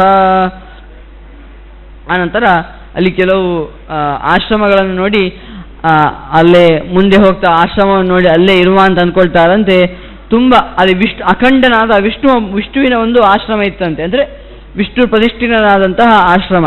ಅಲ್ಲಿ ಅವರು ತಪಸ್ಸಾದಿಗಳನ್ನು ಮಾಡ್ತಾರಂತೆ. ಹೇಗೆ ಹೇಳಿದರೆ ಬ್ರಹ್ಮಚರ್ಯದಿಂದ ಇದ್ದು ಚೆನ್ನಾಗಿ ವ್ರತ ನಿಯಮಾದಿಗಳನ್ನು ಇಟ್ಟುಕೊಳ್ತಾ ಆ ಬ್ರಹ್ಮಚರ್ಯದಿಂದ ಆ ರೀತಿಯಾಗಿ ತಪಸ್ಸು ಮಾಡ್ತಾ ಇದ್ರಂತೆ. ಆಗ ತದಾನ್ಯೇ ಬ್ರಹ್ಮನ್ ಅಶ್ಮಕುಟ್ಟ ಮರೀಚಿಪಾ ಸ್ನಾತ್ವಾ ಜಲೈಹಿ ಕಾಳಿಂದ್ಯ ಪ್ರಜಗ್ಮು ದಕ್ಷಿಣಾಮುಖಾ ಅವಂತಿ ವಿಷಯಂ ಪ್ರಾಪ್ಯ ವಿಷ್ಣುಮಾಸಾದಿ ಸಂಸ್ಥಿತಾ ವಿಷ್ಣೋರಪಿ ಪ್ರಸಾದೇನ ದುಷ್ಪ್ರವೇಶಂ ಮಹಾಸುರೈಹಿ. ಆನಂತರ ಅಲ್ಲಿ ಎಂಥವರೆಲ್ಲ ಇದ್ರು ಕೇಳಿ ತುಂಬ ಜನ ಇದ್ರಂತೆ. ಆನಂತರ ಕೆಲವು ಅಸುರರ ಭೀತಿ ಬಂದಾಗ ಆಯ್ತಂತೆ. ಹಾಗೆ ಸಾಕಿನ್ನು ಇನ್ನು ಅಸುರರು ತುಂಬ ದಿನ ಅವರಿಗೆ ಇರಲಿಕ್ಕೆ ಬಿಡುವುದಿಲ್ಲ. ಹಾಗಾಗಿ ಹಾಗೆ ಇದ್ದಾಗ ಆ ಅಸುರರು ಹಾಗೆ ತೊಂದರೆ ಕೊಟ್ಟರು ಅಂತ ಬಿಟ್ಟು ಹೋದರಂತೆ. ಮುಂದೆ ಅವ್ರು ಎಂಥವ್ರು ಆಗಿದ್ರು ಅಂತ ಹೇಳ್ತಾರೆ. ಮರೀಚಿಪಾಹ, ಮರೀಚಿ ಅಂತ ಹೇಳಿದ್ರೆ ಸೂರ್ಯನ ಕಿರಣ. ಆ ಸೂರ್ಯನ ಕಿರಣವನ್ನೇ ಕುಡಿದು ಅವರು ಹೊಟ್ಟೆ ತುಂಬಿಸ್ಕೊಳ್ತಾ ಇದ್ರಂತೆ. ಏನು ಆಶ್ಚರ್ಯ ಅಲ್ವಾ? ಆ ಸೂರ್ಯನ ಕಿರಣದಲ್ಲಿ ಶಕ್ತಿ ಇದೆ. ಅದು ಹೇಗೆ ಸಾಧ್ಯ ಕೇಳಿದರೆ, ಸಸ್ಯಗಳಿಗೆ ಆ ಶಕ್ತಿ ಇಲ್ವಾ? ಸಸ್ಯಗಳು ಹೇಗೆ ದ್ಯುತಿ ಸಂಶ್ಲೇಷಣೆ ಕ್ರಿಯೆ ಅಂತೆಲ್ಲ ನಾವು ಹೇಳ್ತೇವೆ. ಆ ಸಸ್ಯಗಳು ಸೂರ್ಯನ ಕಿರಣವನ್ನೇ ಪಡ್ಕೊಂಡು ಆ ಕಿರಣದಿಂದ ಆಹಾರವನ್ನು ಫಲಗಳನ್ನು ಮಾಡ್ತದೆ ಅಂತ ಹೇಳ್ತಾರೆ. ಅಂತ ಸಸ್ಯಗಳಿಗೆ ಆ ಶಕ್ತಿ ಇದೆ. ಆ ಶಕ್ತಿಯನ್ನು ನಾವು ಕೂಡ ಕಂಡುಕೊಂಡ್ರೆ ಸರಿಯಾಗಿ, ಆಗ ನಾವು ಕೂಡ ಕೇವಲ ಸೂರ್ಯನ ಕಿರಣದಿಂದ ಹೊಟ್ಟೆ ತುಂಬಿಸ್ಕೊಳ್ಬೋದು. ನಮಗೆ ಆ ಶಕ್ತಿ ಇಲ್ಲ, ಹಾಗೆ ನಮ್ಮ ಹೊಟ್ಟೆ ತುಂಬುವುದಿಲ್ಲ. ಆದರೆ ಆ ಋಷಿಗಳಿಗೆ ಆ ಒಂದು ವಿಷಯ ಗೊತ್ತಿತ್ತು, ಯಾವ ರೀತಿಯಾಗಿ ನಾವು ಆ ಶಕ್ತಿಯನ್ನು ಪಡಿಬೋದು ಅಂತ. ಹಾಗಾಗಿ ಆ ಒಂದು ಕಿರಣವನ್ನು ಪಡ್ಕೊಳ್ತಾ ಅವರೆಲ್ಲ ಒಂದು ಶಕ್ತಿಯನ್ನು ಪಡಿತಾ ಇದ್ದಂತೆ ಆ ನಂತರ ಒಂದು ದುಷ್ಪ್ರವೇಶ, ತುಂಬ ಪ್ರವೇಶಕ್ಕೆ ಕಷ್ಟಕರವಾದ ಒಂದು ಪ್ರದೇಶಕ್ಕೆ ಹೋದರಂತೆ. ಹೇಗೆ ಕೇಳಿದರೆ ವಿಷ್ಣು ಪ್ರಸಾದ, ಕೇವಲ ಆ ವಿಷ್ಣುವಿನ ಕರುಣೆಯಿಂದ. ಅವರಿಗೆ ಶಕ್ತಿ ಇರಲಿಲ್ಲ, ಆ ಭಗವಂತನ ಕರುಣೆ ಇದ್ದ ಕಾರಣದಿಂದ ಅವರ ಆ ಪ್ರದೇಶಕ್ಕೆ ಹೋದರಂತೆ. ಆ ನಂತರ ಏವಂ ಗತೇಶು ವಿಪ್ರೇಶು ಗೌತಮಾಂಗಿ ರಸಾದಿಷು ಶುಕ್ರಸ್ತು ಭಾರ್ಗವಾನ್ ಸರ್ವ ನಿಂದ್ನಿ ಯಜ್ಞ ವಿದೋ ಮುನೆ ಅಧಿಷ್ಠಿತೆ ಭಾರ್ಗವೇಸ್ತು ಮಹಾಯಜ್ಞೆ ಮಿತದ್ಯುತೆ ಯಜ್ಞ ದೀಕ್ಷಾಮಲೆ ಶುಕ್ರಚಕಾರ ವಿಧಿನಾ ಸ್ವಯಂ. ಅನಂತರ ಹೋದರಂತೆ ಎಲ್ಲ ಬೇರೆ ಬೇರೆ ಕಡೆ ಎಲ್ಲ ಹೋಗಿ ಆ ಗೌತಮರೆಲ್ಲ ಎಲ್ಲಿ ಆ ಶುಕ್ರಾಚಾರ್ಯರು ಬಲಿಯ ಮೂಲಕ ಯಾಗವನ್ನು ಮಾಡಿಸ್ತಾ ಇದ್ದಾರೋ ಅಂತಹ ಕಡೆಗೆ ಹೋಗಿ ದೀಕ್ಷಿತ ಹೋದರಂತೆ. ಆಗ ಶುಕ್ರಾಚಾರ್ಯರು ಯಜ್ಞದಲ್ಲಿ ದೀಕ್ಷಿತರಾದಂತೆ, ಪೌರೋಹಿತ್ಯವನ್ನು ಮಾಡಿದ್ರಂತೆ. ಆಗ ಶ್ವೇತಾಂಬರ ದರೋದೈತ್ಯ ಶ್ವೇತಮಾಲ್ಯಾನುಲೇಪನ ಮೃಗಾಜಿನಾವೃತ ಪ್ರಸೃಷ್ಟೇ ಬಹಿರ್ಪತ್ರ ವಿಚಿತ್ರಿತ ಸಮಾಸ್ತೆ ವಿತತೆ ಯಜ್ಞೆ ಸದಸ್ಯೇ ಅಭಿಸಂವೃತ ಹಯಗ್ರೀವ ಪ್ರಲಂಬಾದ್ಯೈ ಮಯ ಬಾಣ ಪುರೋಗಮೈ. ಅಲ್ಲಿ ಯಜ್ಞದಲ್ಲಿ ಯಾರೆಲ್ಲ ಇದ್ರು ಕೇಳಿದರೆ ಅಲ್ಲೆಲ್ಲ ರಾಕ್ಷಸರೇ ಅಲ್ವಾ, ಬಲಿಯೊಬ್ಬ ಅಸುರ, ಹಾಗೆ ಅವನು ಯಜ್ಞ ಮಾಡ್ತಾ ಇದ್ದಾನೆ ಕೇಳಿದರೆ ಅವನ ಸಹಚರರೇ ಇರ್ತಾರೆ. ಹಾಗಾಗಿ ಹಯಗ್ರೀವ ಪ್ರಲಂಬ ಅಂತ ಮಯ ಇವರೇ ಬಾಣ ಇವರೆಲ್ಲ ಅಲ್ಲಿ ಆ ಯಜ್ಞದಲ್ಲಿ ಓಡಾಡ್ತಾ ಇದ್ರಂತೆ ಯಜ್ಞವನ್ನು ಮಾಡಬೇಕು ಅಂತ. ಪತ್ನಿ ವಿಂಧ್ಯಾವಳಿ ಚಾಸ್ಯ ದೀಕ್ಷಿತ ಯಜ್ಞಕರ್ಮಣಿ ಲಲನಾನಾಂ ಸಹಸ್ರಸ್ಯ ಪ್ರಧಾನ ಋಷಿಕನ್ಯಕಾ ಶುಕ್ರೇಣಾಶ್ವಶ್ವೇತವರ್ಣೋ ಮಧುಮಾಸೆ ಸಲಕ್ಷು ಲಕ್ಷಣ ಮಹೀಂ ವಿಹರ್ತು ಸೃಷ್ಟ ತಾರಕಾಕ್ಷೋನ್ಮಗಾಚ್ಯುತಂ. ಆಗ ಹೀಗೆ ವಿಂಧ್ಯಾವಳಿ ಹೆಂಡತಿಯಂತೆ. ಒಬ್ಬ ಯಜಮಾನ ಒಬ್ಬ ಯಾಗವನ್ನು ಮಾಡಲಿಕ್ಕೆ ಅವನ ಯೋಗ್ಯತೆ ಬರುವುದು ಯಾವಾಗ ಅಂತ ಕೇಳಿದರೆ ಅವನು ಮದುವೆ ಆಗಿದ್ದಾಗ ಮಾತ್ರ. ಹಾಗಾಗಿ ಒಂದು ಯಾಗವನ್ನು ಮಾಡ್ತಾ ಇದ್ದಾನೆ ಅಂತಾದರೆ ಅವನ ಹತ್ತಿರ ಹೆಂಡತಿ ಇರಲೇಬೇಕು. ಹಾಗಾಗಿ ಆ ವಿಂಧ್ಯಾವಳಿ ಯಜ್ಞಕರ್ಮ, ಅವಳು ಕೂಡ ಯಜ್ಞಕರ್ಮದಲ್ಲಿ ದೀಕ್ಷಿತರಾದಲಂತೆ. ಆನಂತರ ಶುಕ್ರಾಚಾರ್ಯರು ಚೈತ್ರ ಮಾಸದಲ್ಲಿ ಒಂದು ಅಶ್ವವನ್ನು ಆ ತಾರಕಾಕ್ಷ ಎನ್ನುವ ಒಬ್ಬ ಅಸುರನ ಕೈಯಲ್ಲಿ ಇಡೀ ಇದು ಜಗತ್ತು ತಿರುಗಿ ಬರಲಿ ಅಂತ ಕಳಿಸಿದ್ರಂತೆ. ಯಾಕಂದರೆ ಒಂದು ಅಶ್ವಮೇಧ ಯಾಗವನ್ನು ಮಾಡುವಾಗ ಆ ಒಂದು ಕುದುರೆ ಎಲ್ಲ ಕಡೆ ತಿರುಗಿ ಬರಬೇಕು ನಾವು ನೋಡಿದ್ವಿ. ಹಾಗಾಗಿ ಇದು ಎಲ್ಲ ಕಡೆ ತಿರುಗಿ ಬರಲಿ ಅಂತ ಆ ತಾರಕಾಕ್ಷನನ್ನು ಕಳಿಸಿದ್ರಂತೆ, ಆ ಕುದುರೆಯನ್ನು ಇಡೀ ಜಗತ್ತು ತಿರುಗಿಸಿಕೊಂಡು ಬಾ ಅಂತ. ಆಗ ಪೂಜ್ಯಮಾನೇಶ್ ದೈತ್ಯೇಶು ಮಿಥುನಸ್ಥೇ ದಿವಾಕರೇ ಶಶುವೇ ದೇವಜನನಿ ಮಾಧವಂ ವಾಮನಾಕೃತಿಂ ತಂ ಜಾತಮಾತರಂ ಭಗವಂತಮೀಶಂ ನಾರಾಯಣಂ ಲೋಕಪತಿಂ ಪುರಾಣಂ ಬ್ರಹ್ಮ ಸಮಭ್ಯೇತ್ಯ ಸಮಂ ಮಹರ್ಷಿಭಿ ಸ್ತೋತ್ರಂ ಜಗಾದಾತ ವಿಭೋಹ ಮಹರ್ಷೇ. ಆಗ ಈ ಮಿಥುನ ಮಾಸದಲ್ಲಿ ಇರುವಾಗ, ಚೈತ್ರ ಮಾಸದಲ್ಲಿ ಕುದುರೆಯನ್ನು ಕಳಿಸಿದ್ರು. ಆನಂತರ ಮಿಥುನ ಮಾಸದಲ್ಲಿರುವಾಗ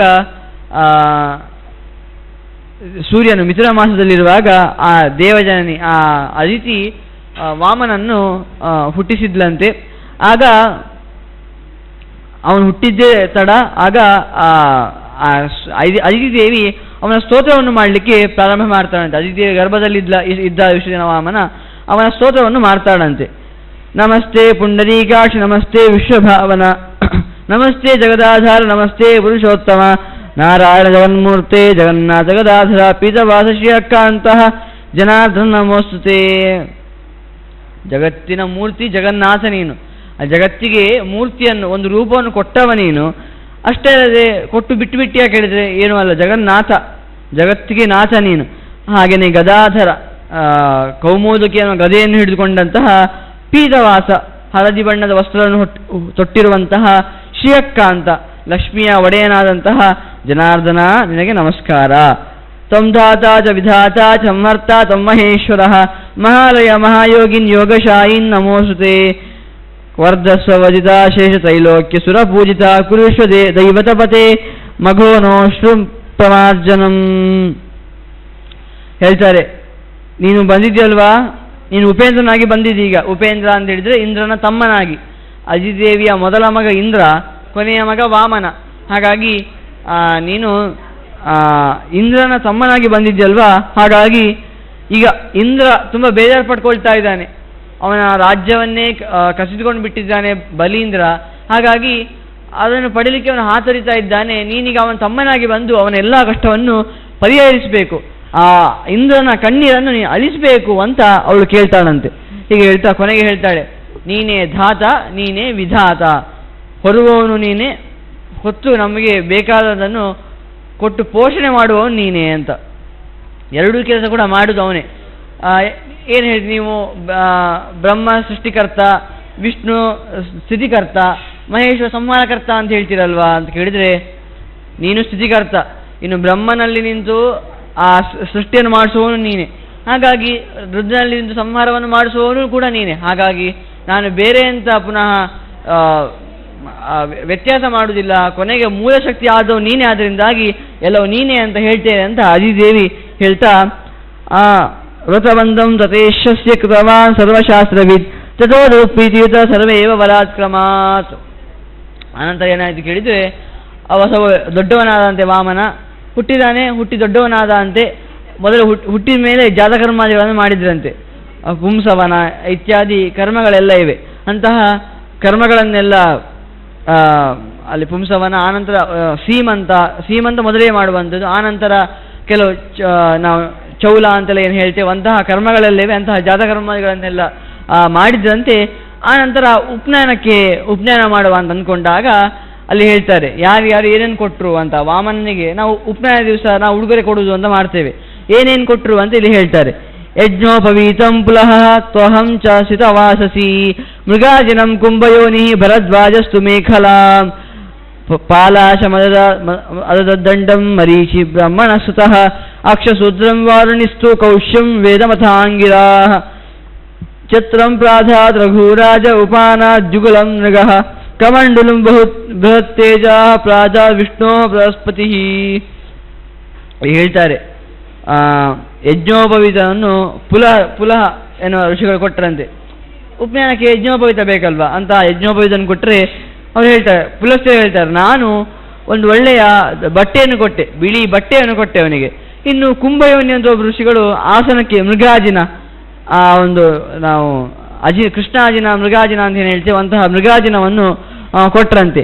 ಆನಂತರ ಭರದ್ವಾಜರು ಮೇಖಲ ಅಂತ ಹೇಳಿದರೆ ನಾವು ನೇವಲ ಅಂತ ಏನು ಹೇಳ್ತೇವೋ, ಯಾಕಂದರೆ ಒಂದು ಕೋಪಿನ ಒಂದು ಧರಿಸಲಿಕ್ಕೆ ಅದು ಬೇಕೇ ಬೇಕಲ್ವ, ಹಾಗಾಗಿ ಅಂತಹ ಮೇಖಲವನ್ನು ಕೊಟ್ಟರಂತೆ. ಆನಂತರ ಒಬ್ಬ ದಂಡ ಬೇಕಲ್ವ, ಈಗ ಸ್ವಲ್ಪ ವ್ಯವಸ್ಥೆ ಆಚೆ ಈಚೆ ಆಗಿದೆ, ಆದರೂ ಕೂಡ ಬ್ರಹ್ಮಚಾರಿಗೆ ಕೂಡ ಒಂದು ದಂಡ ಬೇಕೇ ಬೇಕು. ನಾವು ಈಗ ಉಪಕರ್ಮದ ಬಗ್ಗೆ ಮಾತ್ರ ಆಗ್ತದೆ ಇದು, ಆದರೆ ದಂಡ ಯಾವತ್ತೂ ಬೇಕು ಅಂತ ಹೇಳ್ತಾರೆ. ಅಂತಹ ಅದು ಪಲಾಶ ವೃಕ್ಷದ ದಂಡವಾಗಿರಬೇಕು ಅಂತ. ಅಂದರೆ ಪಲಾಶ ವೃಕ್ಷ ದಂಡವನ್ನು ಕೊಟ್ಟರೆ, ಇನ್ನು ವಾರುಣಿ ಅಂತ ಹೇಳಿದರೆ ವಸಿಷ್ಠರು ಅವರು ಜಪಮಾಲೆಯನ್ನು ಕೊಟ್ಟರಂತೆ. ಇನ್ನು ಅಂಗಿರಸರು ರೇಷ್ಮೆ ವಸ್ತ್ರವನ್ನು ಕೊಟ್ಟರೆ, ರಘು ಎನ್ನುವ ರಾಜ ಛತ್ರವನ್ನು ಕೊಟ್ಟ ಅಂತೆ. ಇನ್ನು ಬೃಹಸ್ಪತಿಗಳು ಕಮಂಡಲು ಅಂದರೆ ನಾವೇನು ಜಪಾದಿಗಳನ್ನು ಮಾಡಲಿಕ್ಕೆ ಏನು ಕಮಂಡಲು ಬೇಕೋ ಅಂತ ಕಮಂಡಲವನ್ನು ಕೊಟ್ಟರಂತೆ. ಇಷ್ಟು ನೋಡುವಾಗ ನಮ್ಗೆ ತಿಳಿದಿದೆ ನಾವು ಉಪನಯನದ ದಿವಸ ಮಕ್ಕಳಿಗೆ ಏನನ್ನು ಉಡುಗೊರೆಯನ್ನು ಕೊಡಬೇಕು ಅಂತ. ಈಗ ಏನನ್ನು ಕೊಟ್ಟರೆ ಪ್ರಯೋಜನ ಇಲ್ಲ, ಕೊಡುವಂಥದ್ದಾದರೆ ಅದು ಅವನ ಸಾಧನೆಗೆ, ಇದೊಂದು ಜಪ ಸಾಧನೆಗೆ, ಪೂಜಾದಿಗಳಿಗೆ ಅದು ಉಪಕಾರ ಆಗಬೇಕು. ಅಂಥದ್ದನ್ನು ಉಪನಯನ ದಿವಸ ಉಡುಗೊರೆ ಅಂತಾದರೆ ಕೊಡಬೇಕಾದಂಥದ್ದು ನಾವು ಈ ಭಾಗವನ್ನು ನೋಡಿದ್ರಿಂದ ನಮಗೆ ತಿಳಿತದೆ. ಆನಂತರ ಏವಂ ಕೃತೋಪನಯನೋ ಭಗವಾನ್ ಭೂತಭಾವನ ಸಂಸ್ತೂಯಮಾನುಷಿಭಿಃ ಸಾಂಗಂ ವೇದ ಮಧೀಯತ ಭರದ್ವಾಜಾದಂಗಿರಸ ಸಾಮವೇದಂ ಮಹಾಧ್ವನಿಂ ಮಹದಾಖ್ಯಾನ ಸಂಯುಕ್ತಂ ಗಂಧರ್ವ ಸಹಿತಂ ಮುನೆ ಮಾಸೇ ನೈಕೇನ ಭಗವಾನ್ ಜ್ಞಾನಶ್ರುತಿ ಮಹಾರಣವ ಲೋಕಾಚಾರ ಪ್ರವೃತ್ಯರ್ಥಂ ಅಭೂಷ್ ಶ್ರುತಿ ವಿಶಾರದಃ. ಅಲ್ಲಿ ಹೇಳ್ತಾರೆ, ಆನಂತರ ಭರದ್ವಾಜರಿಂದ ಅಂಗೀರಸರಿಂದ ಸಾಮವೇದಾದಿಗಳನ್ನೆಲ್ಲ ಪಾಠವನ್ನು ಮಾಡಿಕೊಂಡು ಆನಂತರ ಒಳ್ಳೆಯ ಸಂಗೀತಗಳನ್ನೆಲ್ಲ ಅವನು ಕಲಿತ ಅಂತೆ. ಆನಂತರ ಒಂದೇ ಮಾಸದಲ್ಲಿ ಎಲ್ಲ ಶ್ರುತಿಗೆ ಜ್ಞಾನವನ್ನೆಲ್ಲ ಪಡೆದು ಬಿಟ್ಟ ಅಂತೆ. ವೇದ ಜ್ಞಾನ ಅಂತ ಹೇಳಿದ್ರೆ ಅದನ್ನು ಪಡೀಲಿಕ್ಕೆ ಎಷ್ಟು ದಿನ ಬೇಕು, ಎಷ್ಟು ಬೃಹತ್ತಾದ ಗ್ರಂಥ ಅದು. ಹಾಗಿರುವ ಇವನು ಒಂದೇ ತಿಂಗಳಿಂದ ಹೇಗೆ ಕಲಿತು ಬಿಟ್ಟ ಅಂತ ಕೇಳಿದರೆ ಅಲ್ಲಿ ಹೇಳ್ತಾರೆ, ಲೋಕಾಚಾರ ಪ್ರವೃತ್ತ್ಯರ್ಥಂ ಅಭೂಶ್ರುತಿ ವಿಶಾರದಃ ಅಂತ. ಇವರಿಗೆಲ್ಲ ಈ ಭಗವಂತನ ಅಧ್ಯಯನ ಬೇಕು, ಅವನು ಶ್ರುತಿ ವಿಶಾರದ, ಅವನಿಗೆ ಎಲ್ಲ ಜ್ಞಾನವಿದೆ, ಆದರೂ ಕೂಡ ಇವನು ಪುನಃ ಯಾಕೆ ಕಲಿಬೇಕು? ಕಲಿತು ಏನು ಪ್ರಯೋಜನ ಇಲ್ಲ. ಜ್ಞಾನ ಇರುವವರು ಪುನಃ ಈಗ ನಮಗೆ ಆ ಈ ಬರ್ತದೆ ಅಂತ ಆದರೆ ಪುನಃ ಆ ಈ ಅಂತ ಕಲಿತೇವಾ? ಸಾಧ್ಯವೇ ಇಲ್ಲ. ಆದರೆ ಭಗವಂತನಿಗೆ ಕಲಿಲಿಕ್ಕೆ ಅಂತ ಯಾವುದೂ ಇಲ್ಲ. ಹಾಗಿರುವಾಗ ಏನಾದರೂ ನಾನು ಕಲಿತು ಬೇರೆಯವ್ರಿಗೆ ತೋರಿಸ್ಬೇಕಲ್ವ, ನಂಗೆ ಗೊತ್ತಿದ್ದು ನಾನು ಕಲಿತೇನೆ, ಹಾಗಾಗಿ ನೀವು ಕೂಡ ಕಲೀರಿ ಅಂತ ನಮಗೆ ಒಂದು ಪ್ರಚೋದನೆ ಮಾಡಲಿಕ್ಕೋಸ್ಕರ ಅವನು ಎಲ್ಲ ಗೊತ್ತಿದ್ರೂ ಕೂಡ ಪುನಃ ಆ ವೇದಾದಿಗಳನ್ನೆಲ್ಲ ಅಧ್ಯಯನ ಮಾಡಿದಂತೆ. ಆನಂತರ ಸರ್ವಶಾಸ್ತ್ರೇಷು ನೈಪುಣ್ಯಂ ಗತ್ವಾ ದೇವೋಕ್ಷಯೋ ವ್ಯಯಃ ಪ್ರೋವಾಚ ಬ್ರಾಹ್ಮಣ ಶ್ರೇಷ್ಠಂ ಭರದ್ವಾಜಮಿದಂ ವಚಃ ಬ್ರಹ್ಮನ್ ವ್ರಜಾಮಿ ದೇಹ್ಯಾಜ್ಞಾಂ ಕುರುಕ್ಷೇತ್ರಂ ಮಹೋದಯಂ ತತ್ರ ದೈತ್ಯಪತೆ ಪುಣ್ಯೋ ಹಯಮೇಧ ಪ್ರವರ್ತತೆ. ಹೀಗೆ ಮಾಡಿ ಅವನು ಕೇಳ್ತಾನಂತೆ, ನಾನು ಎಲ್ಲ ಶಾಸ್ತ್ರಗಳಿಂದ ಈಗ ವಿಶಾರದನಾಗಿದ್ದೇನೆ, ಹಾಗಾಗಿ ನಾನೀಗ ಬಲಿ ಯಜ್ಞ ಮಾಡ್ತಾ ಇದ್ದಾನಲ್ವ, ಅಲ್ಲಿಗೆ ನಾನು ಹೋಗ್ತೇನೆ ಅಂತ ಹೇಳಿದರೆ, ಅಲ್ಲಿ ಹೋಗಿ ನಾನು ಆ ಬಲಿ ಅಶ್ವಮೇಧ ಯಾಗವನ್ನು ಮಾಡ್ತಾ ಇದ್ದಾನಲ್ವ, ಅಲ್ಲಿಗೆ ನಾನು ಹೋಗ್ತೇನೆ, ನಾನು ಅದಕ್ಕೋಸ್ಕರನೇ ಜನ್ಮವನ್ನು ಹೊತ್ತವನಲ್ವಾ ಅಂತ ಹೇಳಿದ್ರೆ, ಏ ಸನ್ನಿಧಾನ ಸತಂ ಮದಂಶ ಪುಣ್ಯವರ್ಧನ ತೇನಾಹಂ ಪ್ರತಿಜಾನಾಮಿ ಕುರುಕ್ಷೇತ್ರಂ ಗತೋ ಬಲಿಹಿ. ಹೇಳ್ತಾನೆ, ನಾನೀಗ ಕುರುಕ್ಷೇತ್ರಕ್ಕೆ ಹೋದರೆ ನೀವು ನನ್ನನ್ನು ಹೇಗೆ ಆರಾಧನೆ ಮಾಡಬೇಕು ಹೇಳಿದರೆ, ನನ್ನ ಸನ್ನಿಧಾನ ಬಹಳ ಕಡೆ ಇದೆ, ನೀವು ಅಲ್ಲೆಲ್ಲ ನನ್ನ ಆರಾಧನೆ ಮಾಡಿ ಅಂತ ವಾಮನ ಹೇಳ್ತಾನಂತೆ. ಹಾಗಿರುವಾಗ ಭಾರದ್ವಾಜರು ಹೇಳ್ತಾರಂತೆ, ಸ್ವೇಚ್ಛೆಯ ತಿಷ್ಟವಾಗಚ್ಚ ನಾಹಂ ಆಜ್ಞಾಪಯಾಮಿತೆ ಗಮಿಷ್ಯಾಮಯಂ ವಿಷ್ಣು ಬಲೇರದ್ಧರಮ್ಮಾಖಿದ ಯದ್ಭವಂತಮಹಂ ದೇವ ಪರಿಪೃಚ್ಛಾಮಿ ತದ್ವದ ಕೇಶಿಕೇಶ ವಿಭೋ ನಿತ್ಯಂ ಸ್ಥಾನೇಶ ಪುರುಷೋತ್ತಮಃ. ಅಲ್ಲಿ ಹೇಳ್ತಾರೆ, ಈಗ ದೊಡ್ಡವರು ನಮ್ಮ ಹತ್ರ ಎಂತಾದರೂ ಆಜ್ಞೆಯನ್ನು ಕೇಳಿದರೆ ನಮ್ಗೆ ಹೇಗಾಗ್ತದೆ? ದೊಡ್ಡವರಾಗಿರ್ತಾರೆ, ತಂದೆ ಮಗನ ಹತ್ರ ನಾನು ಹೀಗೆ ಮಾಡ್ಬೋದಾ ಅಂತ ಕೇಳಿದರೆ ಅದು ಸರಿಯಾ? ಅದರಲ್ಲೊಂದು ಅರ್ಥನೇ ಇಲ್ಲ. ಹಾಗಿರುವಾಗ ಇಲ್ಲಿ ವಾಮನ ಇಡೀ ಜಗತ್ತಿಗೆ ಒಡೆಯನಾದಂತಹ ದೇವರು, ಅವನು ಬಂದು ನಾನು ಹೋಗ್ಬೋದಾ ಅಂತ ಬರದಾದ್ರೆ ಅವ್ರಿಗೆ ಹೇಗೆ ಅನಿಸ್ಬೇಡ. ಅವ್ರು ಹೇಳ್ತಾರಂತೆ, ಅಲ್ಲಪ್ಪ ನಿಂಗೆ ಇಷ್ಟ ಇದ್ರೆ ಇರು, ಇಲ್ಲಾಂದ್ರೆ ಹೋಗು, ನೀನು ನನ್ನ ಹತ್ರ ಎಂತ ಕೇಳುವಂತ, ನಿನಗೆ ಆಜ್ಞೆ ಮಾಡಲಿಕ್ಕೆ ನಾನು ಯಾರು, ನನ್ನ ಹತ್ರ ಯಾಕೆ ಕೇಳ್ತಾ ಇದ್ದೆ ಅಂತ ಹೇಳಿ ಅವರೊಂದು ಹೇಳ್ತಾರಂತೆ, ನಿನ್ನ ಸನ್ನಿಧಾನ ತುಂಬ ಕಡೆ ಇದೆ ಅಂತ ಹೇಳಿದ್ದಲ್ವ, ಎಲ್ಲೆಲ್ಲ ಇದೆ ಅಂತ ಸ್ವಲ್ಪ ಹೇಳು ನನಗೆ, ನಿನ್ನ ವಿಶೇಷವಾದ ಸನ್ನಿಧಾನ, ಅಲ್ಲೇ ನಿನ್ನನ್ನು ಆರಾಧನೆ ಮಾಡ್ತೇನೆ, ಎಲ್ಲೆಲ್ಲ ನಿನ್ನ ಒಳ್ಳೆಯ ಸನ್ನಿಧಾನ ಇದೆ ಅಂತ ಕೇಳಿದರೆ ಅವ್ರು ಹೇಳ್ತಾರಂತೆ, ಶ್ರೂಯತಾಂ ಕಥಯಿಷ್ಯಾಮಿ ಯೇಷು ಗುರೋಹಂ ನಿವಸಾಮಿ ಸುಪುಣ್ಯೇಷು ಸ್ಥಾನೇಷು ಬಹುರೂಪವಾನ್ ಮಮಾತಾರೇ ವಸುಧಾ ನಮಸ್ತಳಂ ಪಾತಾಳಂಭು ನಿಧಯೋ ದಿವಂಚ ದಿಶಃ ಸಮಸ್ತಾ ಗಿರಯೋಂಬುದಾಶ್ಚ ವ್ಯಾಪ್ತ ಭರದ್ವಾಜಮಾನ ರೂಪೈಃ. ಅಲ್ಲಿ ನನ್ನ ಸನ್ನಿಧಾನ ಎಲ್ಲಿ ಉಂಟು ಅಂತ ನಿಮ್ಗೆ ಹೇಳೋದು, ನನ್ನ ಸನ್ನಿಧಾನ ಉಂಟಲ್ಲ ಭೂಮಿಯಲ್ಲುಂಟು, ಆಕಾಶದಲ್ಲಿ ಉಂಟು, ಪಾತಾಳದಲ್ಲಿ ಉಂಟು, ಸಮುದ್ರದಲ್ಲಿ ಉಂಟು, ಎಲ್ಲ ದಿಕ್ಕುಗಳಲ್ಲಿ ಉಂಟು, ಪರ್ವತಗಳಲ್ಲಿ ಉಂಟು, ಇನ್ನು ಜಲಚರ ಜೀವರಾಶಿಗಳಂತೇನುಂಟು ಅಲ್ಲೆಲ್ಲ ನಾನಿದ್ದೇನೆ. ಇನ್ನು ಯಾರ್ಯಾರು ದೊಡ್ಡ ದೊಡ್ಡ ದೇವತೆಗಳಂತಿದ್ದಾರೋ, ಯಾರು ಋಷಿಗಳಂತಿದ್ದಾರೋ, ಯಾವುದೆಲ್ಲ ಚರಾಚರ ಪ್ರಾಣಿಗಳಂತಿದೆಯೋ ಎಲ್ಲರಲ್ಲಿಯೂ ಕೂಡ ನಾನು ಇದ್ದೇ ಇದ್ದೇನೆ ಅಂತ ಅವನು ಹೇಳ್ತಾನಂತೆ. ಆಗ ಹೀಗೆ ಹೇಳಿ, ಏತೇ ಹಿ ಮುಖ್ಯ ಸ್ವಸಿದ್ಧದಾನಮೈ ಪೂಜ್ಯ ತಥಾ ಸನ್ನಿಹಿತ ಮಹೀತಲೆ ಏ ದೃಷ್ಟಮಾದ್ರೆ ಸಾಸೈವ ನಾಶಂ ಪ್ರಯಾತಿ ಪಾಪಂ ಜವರಿ ಕೀರ್ತನೈ. ಚೆನ್ನಾಗಿ ನಾವು ಎಲ್ಲ ವಸ್ತುವನ್ನು ನೋಡುವಾಗ ಕೂಡ ಭಗವಂತ ಹೇಳಿಬಿಡ್ತಾನೆ ಎಲ್ಲರಲ್ಲೂ ಇದ್ದೇನೆ ಅಂತ. ಎಲ್ಲರಲ್ಲೂ ಇರುವ ಭಗವಂತನನ್ನು ಸರಿಯಾಗಿ ಒಬ್ಬ ನೋಡಿದ ಅಂತಾದರೆ ಆಗ ಅವನು ಎಲ್ಲ ಪಾಪಗಳಿಂದ ಮುಕ್ತನಾಗ್ತಾನೆ ಅಂತ ಹೇಳಿಬಿಡ್ತು. ತುಂಬ ಸುಲಭ ಅಂತ ಅನಿಸ್ತದೆ, ಹಾಗೆ ಮಾಡಿದರೆ ಸಾಕಾಗ, ಅದು ಬಹಳ ಕಷ್ಟ. ಎಲ್ಲರಲ್ಲಿರುವ ದೇವರನ್ನು ಕಾಣುವುದಾದರೆ ಹೇಗೆ? ಹಾಗೆ ಅವನು ಕಂಡ್ರೆ ಅವನು ಎಲ್ಲ ಪಾಪಗಳನ್ನು ಮುಕ್ತನಾಗ್ತಾನೆ ಅಂತ ವಾಮನ ಹೇಳ್ತಾನೆ. ಇಷ್ಟಿರುವಾಗ ಅಲ್ಲಿ ತುಂಬ ಇನ್ನೂ ವಿಶೇಷವಾಗಿ ಅವನು ಯಾವುದೇ ಅವತಾರವನ್ನು ಪಡ್ದ ಅಂತೆಲ್ಲ ವಿಶೇಷವಾಗಿ ಇಲ್ಲಿ ಹೇಳ್ತಾರೆ. ಆನಂತರ ತದಸ್ಸಮ ಗಚ್ಚತಿ ವಾಸುದೇವೇ ಮಹೀಚಕಂಬೆ ಗಿರಯಶ್ಚ ಚೇಲುಃ ಶುದ್ಧ ಸಮುದ್ರಾದಿ ವಿರುಕ್ಷ ಮಂಡಲ ಭವೋ ವಿಪರ್ಯಸ್ತಗತಿ ಮಹರ್ಷೇ. ಹೀಗೆ ಈಗ ಆ ವಾಮನ ಯುದ್ಧಕ್ಕೆ ನಾನು ಹೋಗ್ತೇನೆ ಅಂತ ಹೊರಟಿದ್ದಾನೆ, ಆ ಬಲಿಯಜ್ಜನ ಕಡೆಗೆ ಹೋಗ್ತೇನೆ ಅಂತ ಹೋಗ್ತಾ ಇರುವಾಗ ಭೂಮಿಯೆಲ್ಲ ಅಲುಗಾಡಲಿಕ್ಕೆ ಪ್ರಾರಂಭ ಮಾಡಿತಂತೆ, ಪರ್ವತಗಳೆಲ್ಲ ಸ್ವಲ್ಪ ಕಂಪಿಸಲಿಕ್ಕೆ ಪ್ರಾರಂಭ ಮಾಡಿದಂತೆ. ಆಗ ಯಜ್ಞ ಸಮಾಗಾತ್ ಪರಮಾಕುಲತ್ವಂ ನ ವೇದ್ಮಿ ಕಿಮ್ಮೆ ಮಹುಬಧುಹಾ ಕರಿಷ್ಯತಿ ಯಥಾ ಪೃಥಗ್ದೋಸ್ಮಿ ಮಹೇಶ್ವರೇಣ ಕಿಮ್ಮಾ ನ ಸಂದಕ್ಷ್ಯತಿ ವಾಸುದೇವಃ ಯುಕ್ಸಾ ಮಂತ್ರಾವತಿಭಿರ್ಸಾಭಿಃ ವಿತಾನಕೀಯಾನ್ ಜಲನಾಸ್ತು ಭಾಗಾನ್ ಭಕ್ತ್ಯಾ ಜೇಂದ್ರೈರಪಿ ಸಂಪ್ರಪಾದಿತಾನ್ ನೈವ ಪ್ರತೀಚ್ಛಂತಿ ವಿಭೋರ್ಭಯೇನ. ಅದು ಹೇಳ್ತಾರೆ, ಯಜ್ಞವೇ ಅನ್ಕೊಳ್ತಾರಂತೆ. ಅಂದರೆ ಏನು ಕೇಳಿದರೆ, ಈಗ ವಾಸುದೇವ ಬರ್ತಾ ಇದ್ದಾನೆ, ಇವನು ಯಾಕೆ ಬರ್ತಾ ಇದ್ದಾನೆ ಕೇಳಿದರೆ, ಈ ಜಗತ್ತಲ್ಲಿ ಏನೇನು ನಾನೇನು ಬಲಿ ಯಜ್ಞವನ್ನು ಮಾಡ್ತಾ ಇದ್ದಾನೆ, ಆ ಒಂದು ಯಜ್ಞವನ್ನು ನಿಲ್ಲಿಸಲಿಕ್ಕೆ ಬಂದಿರ್ತಾನೆ ಇವನು. ಹಾಗಾಗಿ ಈಗ ಏನಾಗ್ತದೆ ನಂಗೆ ಗೊತ್ತಿಲ್ಲ ಅಂತ ಹೇಳ್ತಾ ಇದ್ದಾನಂತೆ. ಆಗ ತಾನ್ ದೃಷ್ಟ್ವಾ ಗೌರೂಪಾಂಸ್ತು ಉತ್ಪಾತಾನ್ ದಾನವೇಶ್ವರಃ ಪಪ್ಪಚ್ಚೋಷಣ ಸಂಶುಕ್ರಂ ಪ್ರಣಿಪತ್ಯ ಕೃತಾಂಜಲಿ ಕಿಮರ್ಥಂ ಆಚಾರ್ಯ ಮಹೀ ಸಶೈಲಾರಂಭೇವ ವಾತಾಪಿ ಹತಾಚಾಲ ಕಿಮ್ಮಾಚುರೀಯ ಸುಹತಾನ್ ಅಪೀಹ ಭಾಗ ನ ಗೃಹ್ಣಂತಿ ಹುತಾಶನಾಶ್ಚ. ಆಗ ಈ ಉತ್ಪಾದಗಳನ್ನೆಲ್ಲ ಆ ದಾನವೇಶ್ವರ ಅಂದರೆ ಆ ಬೈ ನೋಡ್ತಾನಂತೆ. ಏನು ಜಗತ್ತೆಲ್ಲ ಏನೇನೋ ಗಾಳಿ ಸರಿಯಾಗಿ ಬೀಸ್ತಾ ಇಲ್ಲ, ಏನು ತುಂಬ ತೊಂದರೆ ಆಗ್ತಾ ಇದೆ ಜಗತ್ತಲ್ಲೆಲ್ಲ, ಇದು ಯಾಕೆ ಆಗ್ತಾ ಇದೆ ಅಂತ ಅವನು ಶುಕ್ರಾಚಾರ್ಯ ಹತ್ರ ಕೇಳ್ತಾನಂತೆ. ಅಷ್ಟೇ ಅಲ್ಲದೆ ನಾವೇನು ಆಹುತಿಯನ್ನು ಕೊಡ್ತೇವೋ ಅಗ್ನಿಯಲ್ಲಿ ಅದು ಹುತನೇ ಆಗ್ತಾ ಇಲ್ಲ, ಇದಕ್ಕೇನು ಕಾರಣ ಅಂತ ಅವನು ಕೇಳಿದರೆ ಶುಕ್ರ ಹೇಳ್ತಾರಂತೆ, ಶುಕ್ರ ಸದ್ವಾಕ್ಯಮಾಕರ್ಣ್ಯ ವಿರೋಚನ ಸುತೇರಿಯಂ ಅತಜ್ಞಾತ್ವಾ ಕಾರಣಂ ಚ ಬಲಿಂ ವಚನಮಬ್ರವೀತ್ ಶೃಣುಷು ದೈತ್ಯೇಶ್ವರ ಏನ ಭಾಗ ನಾಮಿ ಪ್ರತೀಚ್ಛಂದಿ ಆಸುರೀಯಾನ್ ಹುತಾಶನಾ ಮಂತ್ರ ಹುತಾನಪೀಹ ನೂನಂ ಸಮಾಗಚ್ಚತಿ ವಾಸುದೇವಃ. ಆ ಮಾತನ್ನು ಕೇಳಿದಾಗ ಶುಕ್ರಾಚಾರ್ಯರು ಹೇಳ್ತಾರಂತೆ, ನೋಡು ಇದು ಈ ನಿಮಿತ್ತಗಳನ್ನೆಲ್ಲ ನೋಡುವ ನಂಗೆ ಅನಿಸ್ತಾ ಇದೆ ಸಾಕ್ಷಾತ್ ನಾರಾಯಣನೇ ಯಾವುದೊಂದು ವೇಷದಿಂದ ಇಲ್ಲಿಗೆ ಬರ್ತಾ ಇದ್ದಾನೆ ಅಂತ ನಂಗೆ ಅನಿಸ್ತಾ ಇದೆ. ಹಾಗಾಗಿ ತದಂಗ್ರಿ ವಿಕ್ಷೇಪಮವಾರಯಂತಿ ಮಹೀಸ ಶೈಲಾ ಚರಿತಾ ಯತೀಶ ತಸ್ಯಾಂ ಜಲತ್ಯ ಮಗಲಾಲಯಾಮಿ ಉದುತ್ತ ವೇಲ ಜಿಜಾಜಸ್ಜಾತಾ. ಹಾಗಾಗಿ ಅವನು ಬರ್ತಾ ಇದ್ದಾನೆ, ಆದ್ದರಿಂದಾಗಿ ಈ ರೀತಿಯೆಲ್ಲ ಆಗ್ತಾ ಇದೆ.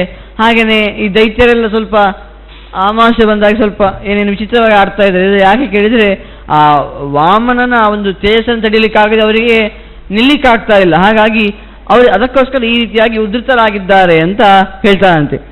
ಆಗ ಬಲಿ ಕೇಳ್ತಾನಂತೆ, ಆಯಾತೆ ವಾಸುದೇವದ ಮಮ ಭಗವನ್ ಧರ್ಮ ಕಾಮಾಚತ್ವಂ ಕಿಂ ಕಾರ್ಯಂ ಕಿಂ ಚ ದೇಯಂ ಮಣಿಕನಕ ಮಥೋ ಉಗಜಶ್ವಾದಿಕಂ ವಾ ಕಿಂ ವಾ ವಾಚ್ಯಂ ಮುರಾರೇರಿಜಹಿತಂ ಅಥವಾ ನಿರ್ದಿತಂ ವಾ ಪಯುಂಜೆ ಸತ್ಯಂ ಪತ್ಯಂ ಪ್ರಿಯಂ ಬಭೋ ಮಮದ ಶುಭದಂ ತತ್ಕರಿಷ್ಯೇ ಜನಶಾನ್ಯತ್.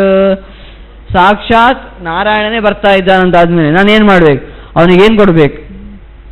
ಮಣಿಯನ್ನು ಕೊಡಬೇಕಾ, ಬಂಗಾರವನ್ನು ಕೊಡಬೇಕಾ, ಭೂಮಿಯನ್ನು ಕೊಡಬೇಕಾ, ಗಜವನ್ನು ಕೊಡಬೇಕಾ, ಕುದುರೆಯನ್ನು ಕೊಡಬೇಕಾ, ಈ ಏನನ್ನು ಕೊಡಬೇಕು? ನೀವು ಏನನ್ನು ಕೊಡಿ ಅಂತ ಹೇಳಿ ನಾನು ಏನು ಮಾಡಬೇಕಂತೇಳಿ ಖಂಡಿತ ನಾನು ಮಾಡಿಯೇ ಮಾಡ್ತೇನೆ, ಯೋಚನೆ ಮಾಡೋದಿಲ್ಲ.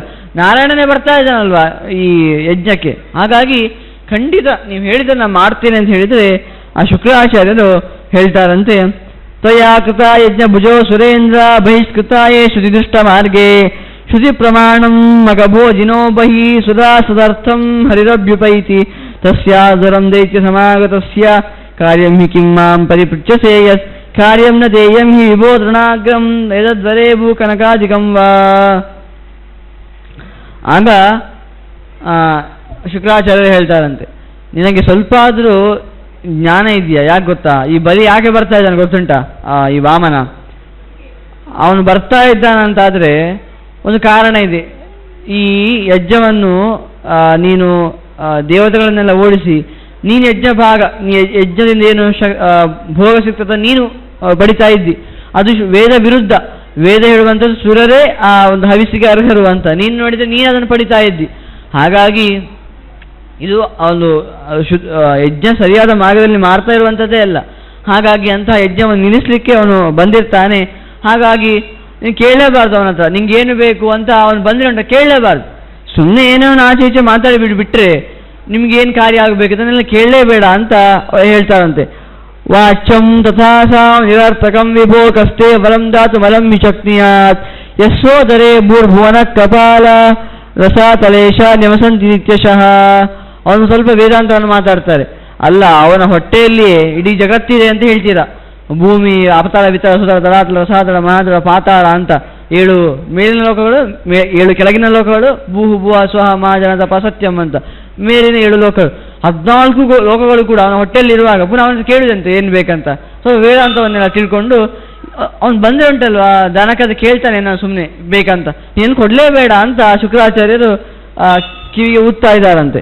ಆಗ ಮಯಾ ನ ಚೋಕ್ತಂ ವಚನಂ ಹಿ ಭಾರ್ಗವ ನ ಚಾಸ್ತಿ ಮಹ್ಯಂ ನ ಚ ದಾತು ಮುಸ್ರಹೇ ಸಮಾಗತೇಪ್ಯರ್ಥಿನಿ ನವೃತ್ತೇ ಜನಾರ್ದನೇ ಲೋಕಪತೌ ಕಥಂ ತು ಏವಂ ಚ ಶ್ವೇತೆ ಶ್ಲೋಕಃ ಸತಾಂ ಕಥಯತಾಂ ವಿಭೋ ಸದ್ಭಾವೋ ಬ್ರಾಹ್ಮಣೇಶ್ವೇವ ಕರ್ತವ್ಯೋ ಭೂತಿಮಿಚ್ಛತ ದೃಶ್ಯತೆ ಹಿ ತಥಾ ತಚ್ಛ ಸತ್ಯಂ ಬ್ರಾಹ್ಮಣ ಸತ್ತಮ. ಆಗ ಶುಕ್ರಾಚಾರ್ಯರು ಹೇಳ್ತಾರಂತೆ, ನಿನಗೆ ಸ್ವಲ್ಪ ಆದರೂ ಜ್ಞಾನ ಇದೆಯಾ? ಯಾಕೆ ಗೊತ್ತಾ? ಈ ಬಲಿ ಯಾಕೆ ಬರ್ತಾ ಇದ್ದಾನೆ ಗೊತ್ತುಂಟಾ? ಈ ವಾಮನ ಅವನು ಬರ್ತಾ ಇದ್ದಾನಂತಾದರೆ ಒಂದು ಕಾರಣ ಇದೆ. ಈ ಯಜ್ಞವನ್ನು ನೀನು ಅಲ್ಲ ನಾನುಂಟಲ್ವಾ ಒಬ್ಬ ನೀಚಾತಿ ನೀಚ ಹೀನ ಬಂದರೂ ಕೂಡ ಒಬ್ಬ ಅವನಿಗೇನು ಅಷ್ಟು ಸಾಧನೆಯನ್ನು ಮಾಡಿದವ ಅಲ್ಲ ಅಂತ ಇಟ್ಕೊಳ್ಳೋಣ, ಅವನಿಗೂ ಕೂಡ ನಾನು ಏನು ಬೇಗ ಅವನಿಗೆ ಅದನ್ನು ಕೊಡ್ತೇನೆ. ಇದು ಜನಾರ್ದನ ಇದ್ದಾನಲ್ವ ದೊಡ್ಡ ಪಾತ್ರ, ಅವನಿಗಿಂತ ಒಬ್ಬ ದೊಡ್ಡ ಪಾತ್ರ ಅಂತಿಲ್ಲ. ಹಾಗಿರುವಾಗ ಅವನೇ ಬಂದರೆ ನಾನು ಕೊಡುವುದಿಲ್ಲ ಅಂತ ಹೇಳಿಕ್ಕೆ ಸಾಧ್ಯ ಉಂಟಾ? ಅವನು ಕೇಳ್ತಾ ಇದ್ದಾನೆ ಅಂದರೆ ನನಗೆ ಅದಕ್ಕಿಂತ ಒಳ್ಳೆ ಭೋಗ ಇನ್ನೊಂದು ಸೌಖ್ಯ ಉಂಟಾ? ಸಾಧ್ಯನೇ ಇಲ್ಲ. ಕಿಂವಾಚಯ ಯಶ್ರೇಷ್ಠ ಪೌರಾಣಿ ನಶ್ವತಾಕಥ ಯಾವತ್ತ ಮಲೇ ಪೂರ್ವಂ ಕೋಶಕಾರ ಸದಸ್ಯತು ಅಂತ ಹೇಳ್ತಾನೆ. ನಿಮ್ಮೊಂದು ವಿಷಯ ಗೊತ್ತುಂಟಾ? ನೀವೊಂದು ಪೌರಾಣಿಕ ಕಥೆಯನ್ನು ಕೇಳಲೇ ಇಲ್ವಾ? ಇದುಂಟಲ್ವಾ ತುಂಬ ಹಿಂದಿನ ಕತೆ. ಆ ಹಿಂದಿನ ಕತೆ ಈಗ ನನ್ನ ಪರಿಸ್ಥಿತಿಯನ್ನು ಹೇಳ್ತದೆ. ಹಾಗಾಗಿ ಆ ಹಿಂದೆ ನೀವು ಕೇಳಲಿಲ್ವ ಆ ಕತೆ? ನಾನು ಹೇಳ್ತೇನೆ ನೋಡಿ. ಕೋಶಕಾರನ ವಸುತನ ಕತೆ ಏನು ಅಂತ ಕೇಳಿದರೆ ಆ ಬಲಿ ಹೇಳ್ತಾನೆ, ಒಂದು ವಿಸ್ತಾರವಾದ ಒಂದು ಕಥೆಯನ್ನು ಹೇಳ್ತಾನೆ. ಶೃಣುಷ್ವ ಕಥಯಿಷ್ಯಾಮಿ ಕಥಾ ಮೇತಾ ಮಗಾಂತರೇ ಪೂರ್ವಾಭ್ಯಾಸ ನಿಬದ್ಧಾಮಿ ಸತ್ಯಾಂ ಭೃಗುಕುಲೋದ್ಭವ ಉದ್ಗಲಸ್ಯ ಮುನೇ ಪುತ್ರೋ ಜ್ಞಾನ ವಿಜ್ಞಾನ ಪಾರಗ ಕೋಶಕಾರ ಇತಿ ಖ್ಯಾತ ಆಸೀ ಬ್ರಹ್ಮ ಸಪೋರತಃ. ಒಬ್ಬ ಭೃಗು ವಂಶದಲ್ಲಿ ಬಂದಂತಹ ಒಬ್ಬ ವ್ಯಕ್ತಿ ಇದ್ದಂತೆ. ಅವನ ಹೆಸರು ಕೋಶಕಾರ ಅಂತ. ಅವನು ಒಳ್ಳೆಯ ತಪಸ್ಸಾದಿಗಳನ್ನೆಲ್ಲ ಮಾಡ್ತಾ ಇದ್ದಂತೆ. ಆ ಕೋಶಕಾರ ಅವನ ಹೆಸರೇ ಕೋಶಕಾರ ಅಂತ. ಹಾಗೆಯೇ ತಸ್ಯಾಸಿ ದಯಿತ ಸಾಧ್ವಿ ಧರ್ಮಿಷ್ಠ ನಾಮ ದಶ್ರುತ ಸತೀ ವಾಸ್ಯ ಯನಸುತ ಧರ್ಮಶೀಲ ಪತಿವ್ರತ. ಧರ್ಮಶೀಲ ಅಂತ ಅವನ ಹೆಂಡತಿ, ಆ ಕೋಶಕಾರನ ಹೆಂಡತಿ ಧರ್ಮಶೀಲ ಅಂತೆ. ಹಾಗೆಯೇ ಅವನಿಗೆ ಒಬ್ಬ ಮಗ ಹುಡ್ತಾನಂತೆ. ಅವನು ತಸ್ಯ ಮತ್ಸ್ಯ ಸುತೋ ಜಾತಃ ಪ್ರಕೃತ್ಯ ವೈಜಡಾಕೃತಿ ಮೂಕವನ್ನಾಲಪತಿ ಸನ ಚ ಪಶ್ಯತಿ ಚಾಂದವತ್. ಅವನುಂಟಲ್ವಾ ಜಡನಂತೆ ಇದ್ದಾನೆ. ಜಡ ಏನೋ ಅವನಲ್ಲಿ ಏನು ಮಾಡ್ತಾನೆ ಗೊತ್ತಾಗಲ್ವ.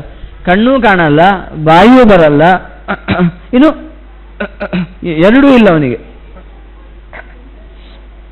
ಹೀಗಿರುವಂತಹ ಅವನನ್ನು ಹೇತ್ಲಂತೆ ಅವಳು, ಅಂತಹ ಮಗನನ್ನು. ಹೀಗಿರುವಾಗ ತಂ ಜಾತಂ ಬ್ರಾಹ್ಮಣೀ ಪುತ್ರ ಜಡಂ ಮೂಕಂ ಚ ಚಕ್ಷುಷಂ ಮನ್ಯಮಾನ ಗೃಹದ್ವಾರಿ ಷಷ್ಟೇನ್ನಿ ಸಮೂಹ ಸೃಜತ್. ಆ ತಾಯಿ ಇವನ ಜಡದಂತ ಹೇಳಿದ್ರೆ ಅಲುಗಾಡುವುದಿಲ್ಲ, ಏನೂ ಇಲ್ಲ. ಹಾಗಿರುವಂಥ ಅವನಿಗೆ ನಾವೇನಂತ ಮಾಡುವಂಥದ್ದು ಅಂತ ಅಂದ್ಕೊಂಡು ಗೃಹದ್ವಾರದಲ್ಲಿ ಬಿಟ್ಟುಬಿಟ್ಲಂತೆ. ಆ ಮಗುವನ್ನು ಹೊರಗೆ ಬಿಟ್ಟುಬಿಟ್ಲಂತೆ ಅವಳು. ಇವನು ಜಡವಾಗಿ ಹೋಗಿದ್ದಾಳೆ. ಇವನು ಅಲುಗಾಡು ಸರಿಯಾಗಿ ಮಾಡುವುದಿಲ್ಲ, ಎಂತ ಆಗಿದೆ ಗೊತ್ತಿಲ್ಲ. ಇಂತಹ ಮಗ ಬೇಡ ಅಂತ ಅಂದುಕೊಂಡು ಅವಳು ಮನೆಯ ಹೊರಗೆ ಆ ಮಗುವನ್ನು ಬಿಟ್ಟು ಬಿಡ್ತಾಳಂತೆ ಆ ಧರ್ಮಶೀಲೆ. ಆಗ ತಥೋಭ್ಯಗ ದುರಾಚಾರ ರಾಕ್ಷಸಿ ಜಾತಹಾರಿಣಿ ಸ್ವಂ ಶಿಶುಂ ಕುಶಮಾದಾಯ ಶೂರ್ಪಾಕ್ಷಿ ನಾಮತ ತತ್ರೋಸ್ತಿ ಸ್ವಪುತ್ರಂ ಸ ಜಗ್ರಾಹ ವಿಜನಂದನಂ ಸಮಾದಾಯ ಜಗಾಮಾತ ಭೋಕ್ತುಂ ಶಾಲೋದರೇ ಗಿರೋ. ಆಗ ಒಬ್ಬ ಜಾತಹಾರಿಣಿ ಅಂತ ಯಾವ್ದ್ಯಾವುದು ಮಗು ಅಂತ ಹುಡ್ತದೋ ಅಂತ ಜನ ಅದನ್ನೆಲ್ಲ ಯಾರು ಕದಿತಾ ಇದ್ಲು ಅಂತಹ ಶೂರ್ಪಾಕ್ಷಿ ಅಂತ ಒಬ್ಳಿದ್ದಂತೆ. ಅವಳು ಆ ಮಗುವನ್ನು ಏನು ಮಾಡಿದ್ಲು, ಅವಳ ಹತ್ರ ಮಗು ಇತ್ತಂತೆ. ಆ ಮಗುವನ್ನು ಅಲ್ಲಿಟ್ಟು, ಆ ಗೃಹದ ದ್ವಾರದಲ್ಲಿಟ್ಟು ಅಲ್ಲಿರುವ ಮಗುವನ್ನು ತಿನ್ನಬೇಕು ಅಂತ ತಗೊಂಡು ಬರ್ತಾನಂತೆ ತನ್ನ ಮನೆಗೆ. ಆಗ ತಸ್ತಾನಾಗತಾಂ ವೀಕ್ಷ್ಯ ತಸ್ಯಾ ಭರ್ತಾ ಘಟೋದರ ನೇತ್ರಹೀನ ಪ್ರತ್ಯುವಾಚ ಕಿಮಾನಿ ತಸ್ತಯಾ ಪ್ರಿಯೇ ಸಾಬ್ರವೀ ರಾಕ್ಷಸಪತೆ ಮಯಾ ಸ್ಥಾಪ್ಯ ನಿಜಂ ಶಿಶಂ ಕೋಶಕಾರಾದ್ ವಿಜಗ್ರಹೇ ತಸ್ಯ ನೀತ ಪ್ರಭೋಸುತಃ. ಅವ್ರು ಹೇಳ್ತಾರಂತೆ, ನಾನುಂಟಲ್ವಾ ಕೋಶಕಾರನ ಮನೆಯ ಹೊರಗೆ ಈ ಮಗು ಇತ್ತು, ಆ ಮಗುವನ್ನು ಇಲ್ಲಿ ತಗೊಂಡು ಬಂದೆ ನಾವು ತಿನ್ನೋಣ ಅಂತ. ಆ ಮಗುವನ್ನು ನಮ್ಮ ಮಗುವನ್ನು ಅಲ್ಲಿ ಬಿಟ್ಟು ಬಂದೆ ಅಂತ ಹೇಳಿದರೆ ಅವನು ಸಪ್ರಾಹನತಯಾ ಭದ್ರೇ ಭದ್ರಮಾಸವಿತಂ ತ್ವಿತಿ ಮಹಾಜ್ಞಾನಿ ದ್ವಿಜೇಂದ್ರೋಸದಿ ಕೋಪಿತ ತಸ್ಮಾ ಶೀಘ್ರಮಿಮಂ ತ್ಯಕ್ತ್ವಾ ಮನುಜಂ ಘೋರ ರೂಪಿಣಂ ಅನ್ಯಸ್ಯ ಕಸೇದ್ಭುತಂ ಶೀಘ್ರಮಾನಯ ಸುಂದರಿ. ಆಗ ಅವನ ಗಂಡ ಇದ್ದಂತೆ, ಅವಳ ಗಂಡ ಇದ್ದಂತೆ, ಆ ಶೂರ್ಪಾಕ್ಷಿ ಅಂತ ಇದ್ದಾಳು ಅವಳ ಗಂಡನಿಗೆ ಹೆದರಿಕೆ ಆಗೋಯ್ತಂತೆ. ಅಲ್ಲ ಹೋಗಿ ನೀ ಅಂತಹ ಮಗುವನ್ನು ತಗೊಂಡು ಬಂದಿದ್ದೆ, ಒಬ್ಬ ಜ್ಞಾನಿಯ ಮಗ, ಅವೇನೋ ಶಾಪವನ್ನು ಕೊಟ್ಟುಬಿಟ್ರೆ ಏನು ಮಾಡ್ತೀನಿ ನೀನು? ಬೇಡ ನೀನು ಸೀದೋಗಿ ಆ ಮಗನ ಅಲ್ಲೇ ಬಿಟ್ಟು ಬಿಡು, ನಾವು ಇನ್ನೊಂದು ಮಗುವನ್ನು ಬೇಕಾದ್ರೆ ತಗೊಂಡು ಬರೋಣ, ಈ ಮಗು ಅಂತೂ ಬೇಡ ಅಂತ ಅವನು ಹೇಳ್ತಾನಂತೆ. ಅವನ ಹೆಸರು ಘಟೋದರ ಅಂತ, ಆ ಗಂಡನ ಹೆಸರು ಘಟೋದರ. ಆಗ ಇತ್ತೇ ಮುಕ್ತ ಸಾರೌಜ ರಾಕ್ಷಸಿ ಕಾಮಚಾರಿಣಿ ಸಮಾಜ ಕಾಮಚರಿತ ಸಮತ್ಪತ್ತಿ ವಿಹಾಯಸಂ ಸಜಾಭಿರಾಕ್ಷಸೋ ನಿಸೃಷ್ಟೋ ಗೃಹ ಬಾಹ್ಯತ ರೋದಸ ಸ್ವರಂ ಬ್ರಹ್ಮನ್ ಪ್ರಕ್ಷಿಪ್ಯಾಂಗುಷ್ಟಮಾನನೇ. ಆಗ ಅವಳು ಅದಕ್ಕೆ ಒಪ್ಕೊಂಡು ಹೋಗ್ತಾಳಂತೆ. ಆಯ್ತು, ನಾನು ಮಗುವನ್ನು ಬಿಟ್ಟು ಬರ್ತೇನೆ ಅಂತ ಆಕಾಶ ಮಾರ್ಗದಿಂದ ಪುನಃ ಅಲ್ಲಿಗೆ ಹೋಗುವಾಗ ಆ ಹೊತ್ತಿನಲ್ಲಿ ಅಲ್ಲೇನಾಯ್ತು ಅಂತ ಹೇಳ್ತಾರೆ. ಆ ಹೊತ್ತಿನಲ್ಲಿ ಆ ಮಗು ಅಳ್ಳಿಕೆ ಪ್ರಾರಂಭ ಮಾಡಿದಂತೆ. ಅಳ್ಳಿಕೆ ಪ್ರಾರಂಭ ಮಾಡಿದೆ, ಕೈಯಲ್ಲಿ ತನ್ನ ಕೈಯನ್ನು ಬಾಯಲ್ಲಿ ಇಟ್ಕೊಂಡು ಜೋರಾಗಿ ಅಳ್ತಾ ಇದೆ ಅಂತೆ. ಆಗ ಸ ಕವನಿತಂ ಚಿರಾಶ್ರಿತ್ವ ಧರ್ಮಿಷ್ಠ ಪತಿಮಬ್ರವೀತ್ ಪಶ್ಯ ಸ್ವಯಂ ಮುನಿಶ್ರೇಷ್ಠ ಸಶಬ್ದಸ್ತನಯಸ್ತವ ತಸ್ತಾ ಸಾ ದಿರ್ಜಗಾಮಾತ ಗೃಹ ಮಧ್ಯ ತಪಸ್ವಿನಿ ಸಜಾಭಿ ಬ್ರಾಹ್ಮಣ ಶ್ರೇಷ್ಠ ಸಮಪಶ್ಯತಂ ಶಿಶುಂ. ಈಗ ಯಾರಿಗೆ ಆಶ್ಚರ್ಯ, ಯಾರಿಗಾಗ್ಬೇಕು? ಅವಳಿಗೆ ಆಶ್ಚರ್ಯ ಆಗ್ಬೇಕು. ಯಾಕೆ? ಅವಳೇನೋ ಮಗು ಬಾಯಿ ಬರಲ್ಲ ಅಂತ ಅಂದ್ಕೊಂಡು ಹೊರಗೆ ಬಿಟ್ರೆ ಈಗ ಮಗು ಅಳ್ತಾ ಇದೆ. ಅವಳಿಗೆ ಭಾರಿ ಆಶ್ಚರ್ಯವಾಗಿ ಏನಾಗ್ತಿದೆ ಗೊತ್ತಾಗ್ತದೆ, ಗಂಡನ ಕರ್ತದಂತೆ, ಬನ್ನಿ ಬನ್ನಿ ಬನ್ನಿ ಅಂತ, ಇದೇನಾಗ್ತದೆ ನೋಡಿ ಅಂತ. ಆಗ ಆ ಗಂಡ ಕೂಡ ಬಂದು ನೋಡ್ತಾನಂತೆ. ಆಗ ಕೋಶಕಾರ ಆ ಮಗುವನ್ನು ಸರಿಯಾಗಿ ನೋಡಿ ತನ್ನ ಹೆಂಡತಿಗೆ ಹೇಳ್ತಾನಂತೆ. ಏನು ಕೇಳಿದ್ರೆ, ಏತೇನ ವಿಶ್ವಧರ್ಮಿಷ್ಠೆ ಭಾವ್ಯಂ ಭೂತೇನ ಸಾಂಪ್ರತಂ ಕೋಪ್ಯಾಸ್ಮಾಕಂ ಚಲಯಿತಂ ಸ್ವರೂಪಿ ಭುವಿ ಸಂಸ್ಥಿತ ಇತ್ಯುಕ್ತ ವಚನಂ ಮಂತ್ರಿ ಮಂತ್ರಯಿಸ್ತಂ ರಾಕ್ಷಸಾತ್ಮಜಂ ಬಬಂದೋಲಿಕ್ಯ ವಸುಧಾ ಸುಕೇಶೇನ ಪಾಣಿನ. ಆಗ ಆ ಮಗುವನ್ನು ನೋಡಿ ಅಂದ್ಕೊಳ್ತಾನಂತೆ, ಇದು ನಮ್ಮ ಮಗು ಆಗಲಿಕ್ಕೆ ಸಾಧ್ಯನೇ ಇಲ್ಲ. ಈ ಮಗು ಉಂಟಲ್ವಾ, ಏನೋ ನಮಗೆ ಮುಂದೆ ಕ್ರೂರವಾದ ಏನೋ ಒಂದು ಕೃತ್ಯವನ್ನೇ ಮಾಡ್ಬೋದು, ಹಾಗಾಗಿ ಹಾಗೆ ಅಂದ್ಕೊಂಡು ಆ ರಾಕ್ಷಸ ಮಗುವನ್ನು ಕಟ್ಟಿ ಬಿಡ್ತಾನಂತೆ ಅವನು. ಈ ಮಗುವನ್ನು ನಮ್ಗೆ ಯಾವತ್ತೂ ಒಳ್ಳೇದಲ್ಲ ಅಂತೇಳಿ ಅವನನ್ನು ಕಟ್ಟಿ ಏತಸ್ಮಿನ್ನಂತರೇ ಪ್ರಾಪ್ತ ಸೂರ್ಪಾಕ್ಷಿ ವಿಪ್ರಬಾಲಕಂ ಅಂತರ್ಧನಗತ ಭೂಮ ಚಿಕ್ಷೇಪ ಗುಹ ದೂರತ ಸಂಶಿಕ್ಷಮಾತಂ ಜಗ್ರಾಹ ಕೋಶಕಾರ ಸ್ವಕಂ ಸುತಂ ಸಾ ಚಾಭ್ಯತಿ ಗೃಹೀತಂ ಸೋಮ್ನಾಚಕ ರಾಕ್ಷಸೀ ಸುತಂ. ಆಗ ಏನು ಮಾಡಿದ, ಇವನು ಆ ಮಗುವನ್ನು ಕಟ್ಟಿ ಇವನು ತೆಗೆದು ಬಿಸಾಕಿದಾನೆ ರಾಕ್ಷಸ ಮಗುವನ್ನು. ಇದು ಒಳ್ಳೆ ಮಗು ಅಲ್ಲ ಅಂತ ಬಿಸಾಕಿದ್ರೆ, ಆಗ ಇವಳು ರಾಕ್ಷಸಿ ಏನು ಮಾಡಿಲ್ಲ, ಅವಳು ಕೂಡ ಅವಳು ಮಗು ಇಟ್ಕೊಂಡು ಬರ್ತಾ ಇರ್ಲಲ್ವಾ ಇವನ ಮಗುವನ್ನು, ಅವಳು ಕೂಡ ಬಿಸಾಕಿ ಬಿಟ್ಲಂತೆ. ಆ ಮಗುವನ್ನು ಬಿಸಾಕಿ ಬಿಟ್ರೆ ಈ ಯಾರು ಆ ಕೋಶಕಾರ ಇದ್ದ ಅಲ್ವಾ ಬ್ರಾಹ್ಮಣ, ಅವನು ಹಿಡಿದು ಬಿಟ್ಟಂತೆ ಆ ಮಗುವನ್ನು. ಆದರೆ ಆ ರಾಕ್ಷಸಿ ಆ ಕೋಶಕಾರ ಬಿಸಾಕಿದ ಅಲ್ವಾ, ಆ ಮಗು ಹಿಡಿಲಿಕ್ಕೆ ಆಗ್ಲಿಲ್ಲ ಅಂತೆ. ಆಗ ಇದಶ್ಚೇತಶ್ಚ ವಿಭ್ರಷ್ಟ ಸಾ ಭರ್ತಾರ ಉಪಾಗಮತ್ ಕಥಯಾಮಾಸದ್ವೃತ್ತಂ ಸ್ವದ್ವಿಜಾತ್ಮ ಜಹಾರಿಣಂ ಏವಂ ಗತಾಯಾಂ ರಾಕ್ಷಸ್ಯಾಂ ಬ್ರಾಹ್ಮಣೇನ ಮಹಾತ್ಮನ ಸ ರಾಕ್ಷಸ ಶಿಶು ಬ್ರಹ್ಮನ್ ಭಾರ್ಯಾಯೇ ವಿನಿವೇದಿತಃ. ಆಗ ಹೀಗೆ ಈ ರೀತಿಯಾಗಿ ಮಾಡಿ ಆ ನಂತರ ಅವಳು ಮಗು ಹೋಯ್ತು ಅಂತ ಅಂದುಕೊಂಡ್ರೆ ಆ ಮಗುವನ್ನು ಹಿಡಿದು ಸೀದಾ ಅವನು ತನ್ನ ಹೆಂಡತಿಗೆ ಕೊಡ್ತಾನಂತೆ. ಆ ಮಗುವನ್ನು ಹಿಡಿದ ಆ ಮಗುವನ್ನು ಪುನಃ ಆ ಮಗುವನ್ನು ಕೊಡ್ತಾನಂತೆ. ಸಚಾತ್ಮತನಯ ಪಿತ್ರ ಕಪಿರಾಯ ಸ್ವವಸ್ಸಯ ರಜ್ಞಾ ಸಂಯೋಜಿತೋತ್ಯರ್ಥಂ ಕ್ಷೀರೇಣ ಅಕ್ಷುರಸೇನ ಚ ದವ್ಯೇ ವರ್ಧಿತೋ ಬಾಲೋ ಸಂಜಾತೋ ಸಪ್ತವಾರ್ಷಿಕೋ ಪಿತ್ರ ಜಗತನಾಮಾನೋ ನಿಶಾಕಾರ ದಿವಾಕರೋ. ಅಲ್ಲೇನಾಯ್ತು, ಈ ಮಗುವನ್ನು ಕೊಡ್ತಾನೆ ತನ್ನ ಹೆಂಡತಿಗೆ. ಅವಳು ಆ ರಾಕ್ಷಸಿ ಆ ಮಗುವನ್ನು ಹಿಡಿಲಿಲ್ಲ ಅಲ್ಲ, ಇವನೇನು ಬಿಸಾಕಿದ ಅಂದ್ರೆ ಅವಳು ಹಿಡಿಲಿ ಅಂತ, ಅವಳು ಹಿಡಿಲಿಲ್ಲ ಅಲ್ವಾ. ಅಂದ್ರೆ ಏನಾಯ್ತು, ಅವನು ಈ ಮಗು ಹಿಡಿಲಿಕ್ಕೆ ಹೋದಾಗ ಅದು ತಪ್ಪಿ ಹೋಯ್ತು. ಇದು ಬೇಡ, ಎರಡೂ ಮಗುವನ್ನು ನಾನು ಇಟ್ಕೊಳ್ತೇನೆ ಅಂತ ಎರಡೂ ಮಗು ಹಿಂದೆ ತಗೊಂಡು ಬಿಡ್ತಾನಂತೆ ಕೋಶಾಕರ. ಆ ರಾಕ್ಷಸಿಯ ಮಗುವನ್ನು ಕೂಡ ಏನೂ ಆಗಲ್ಲ ಅಂತ ಅಂದ್ಕೊಂಡು ತನ್ನ ಮನೆ ಕರ್ಕೊಂಡು ಬಂದುಬಿಡ್ತಾನೆ. ಈಗ ಎರಡೂ ಮಕ್ಕಳು ಕೂಡ ಅವನ ಹತ್ರನೇ ಇದ್ದಾರೆ.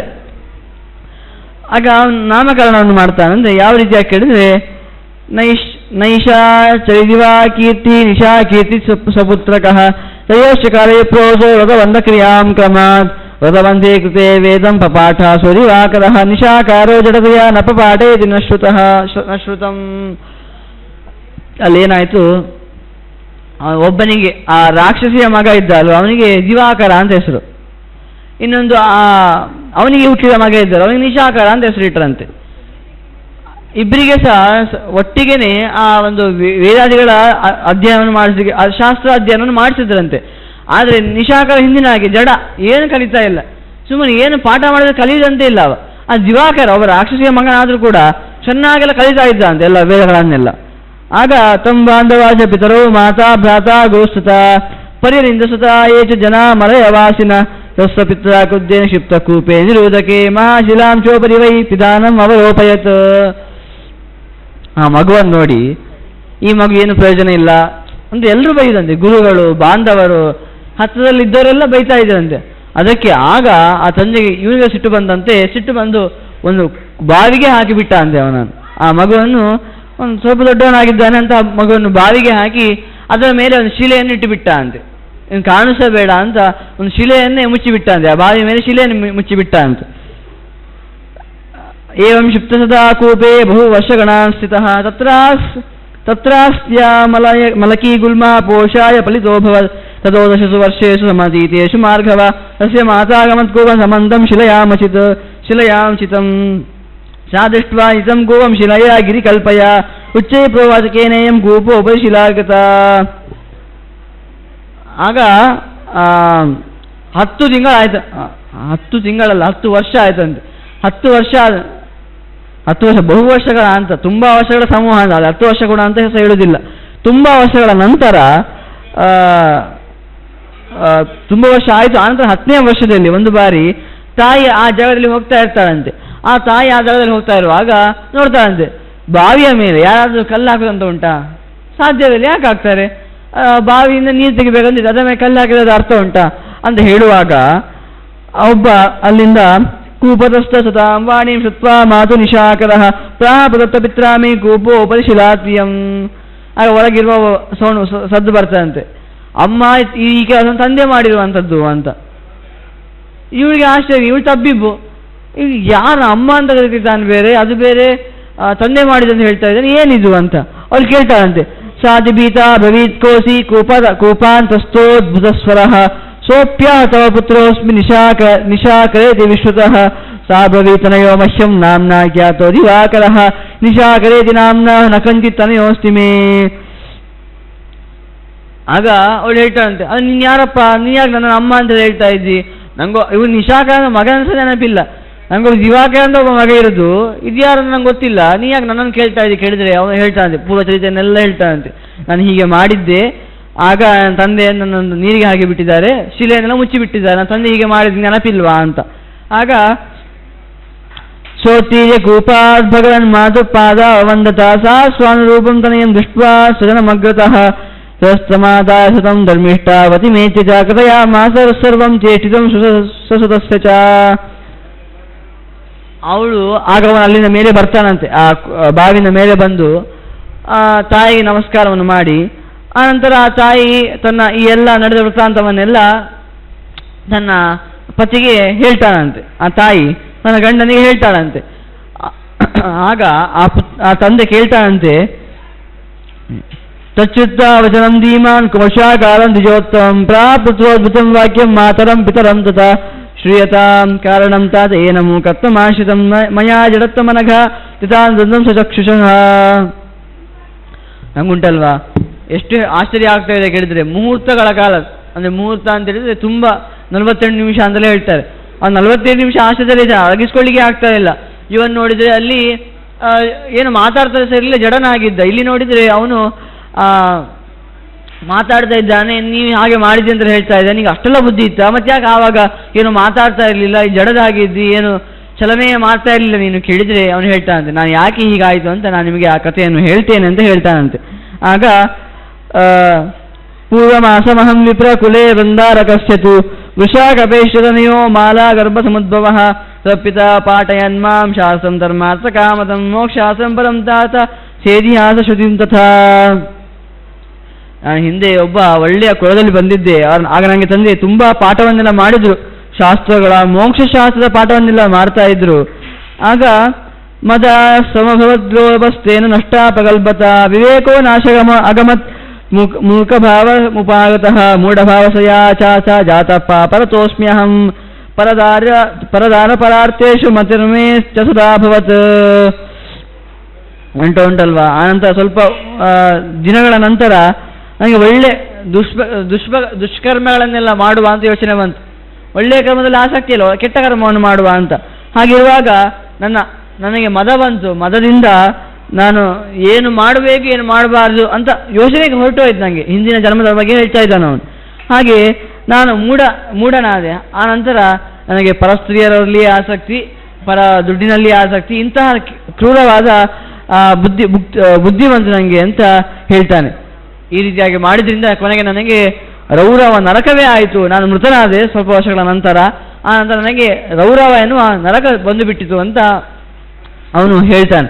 ಆಗ ತಸ್ಮಾದ್ ವರ್ಷಸಹಸ್ರಾಂತೆ ಭುಕ್ತಶಿಷ್ಟೇ ತದಾಗಸಿ ಅರಣ್ಯೇ ಮೃಗಃ ಪಾಪ ಸಂಜಾತೋಹಂ ಮೃಗಾಧಿಪಃ ವ್ಯಾಘ್ರತೆ ಸಂಸ್ಥಾತ ಬದ್ಧಸ್ಪಂಚರಗಕೃತಃ ನರಾಧಿಪೇನ ವಿಭುನಾನಿ ತಶ್ಚ ನಗರಂ ನಿಜಂ.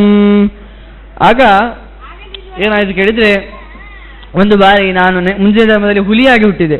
ಹುಲಿಯಾಗಿ ಹುಟ್ಟಿದ ಮೇಲೆ ನಾನು ಒಬ್ಬ ರಾಜನನ್ನು ಪಂಜರದಲ್ಲಿ ಇರಿಸಿದ. ಆನಂತರ ನಾನು ಪಂಜರದಲ್ಲಿ ಇರಿಸಿ ತನ್ನ ರಾಜ್ಯಕ್ಕೆ ಕರ್ಕೊಂಡು ಹೋದ. ಅಲ್ಲಿ ರಾಜ್ಯ ಕರ್ಕೊಂಡು ಹೋದರೆ ಅಲ್ಲಿ ಕೂಡ ಎಷ್ಟು ದುಷ್ಟ ಕೇಳಿದರೆ, ನಾನು ಆ ರಾಣಿಯನ್ನು ನೋಡಿ ಅವಳನ್ನು ಆಸೆಪಟ್ಟು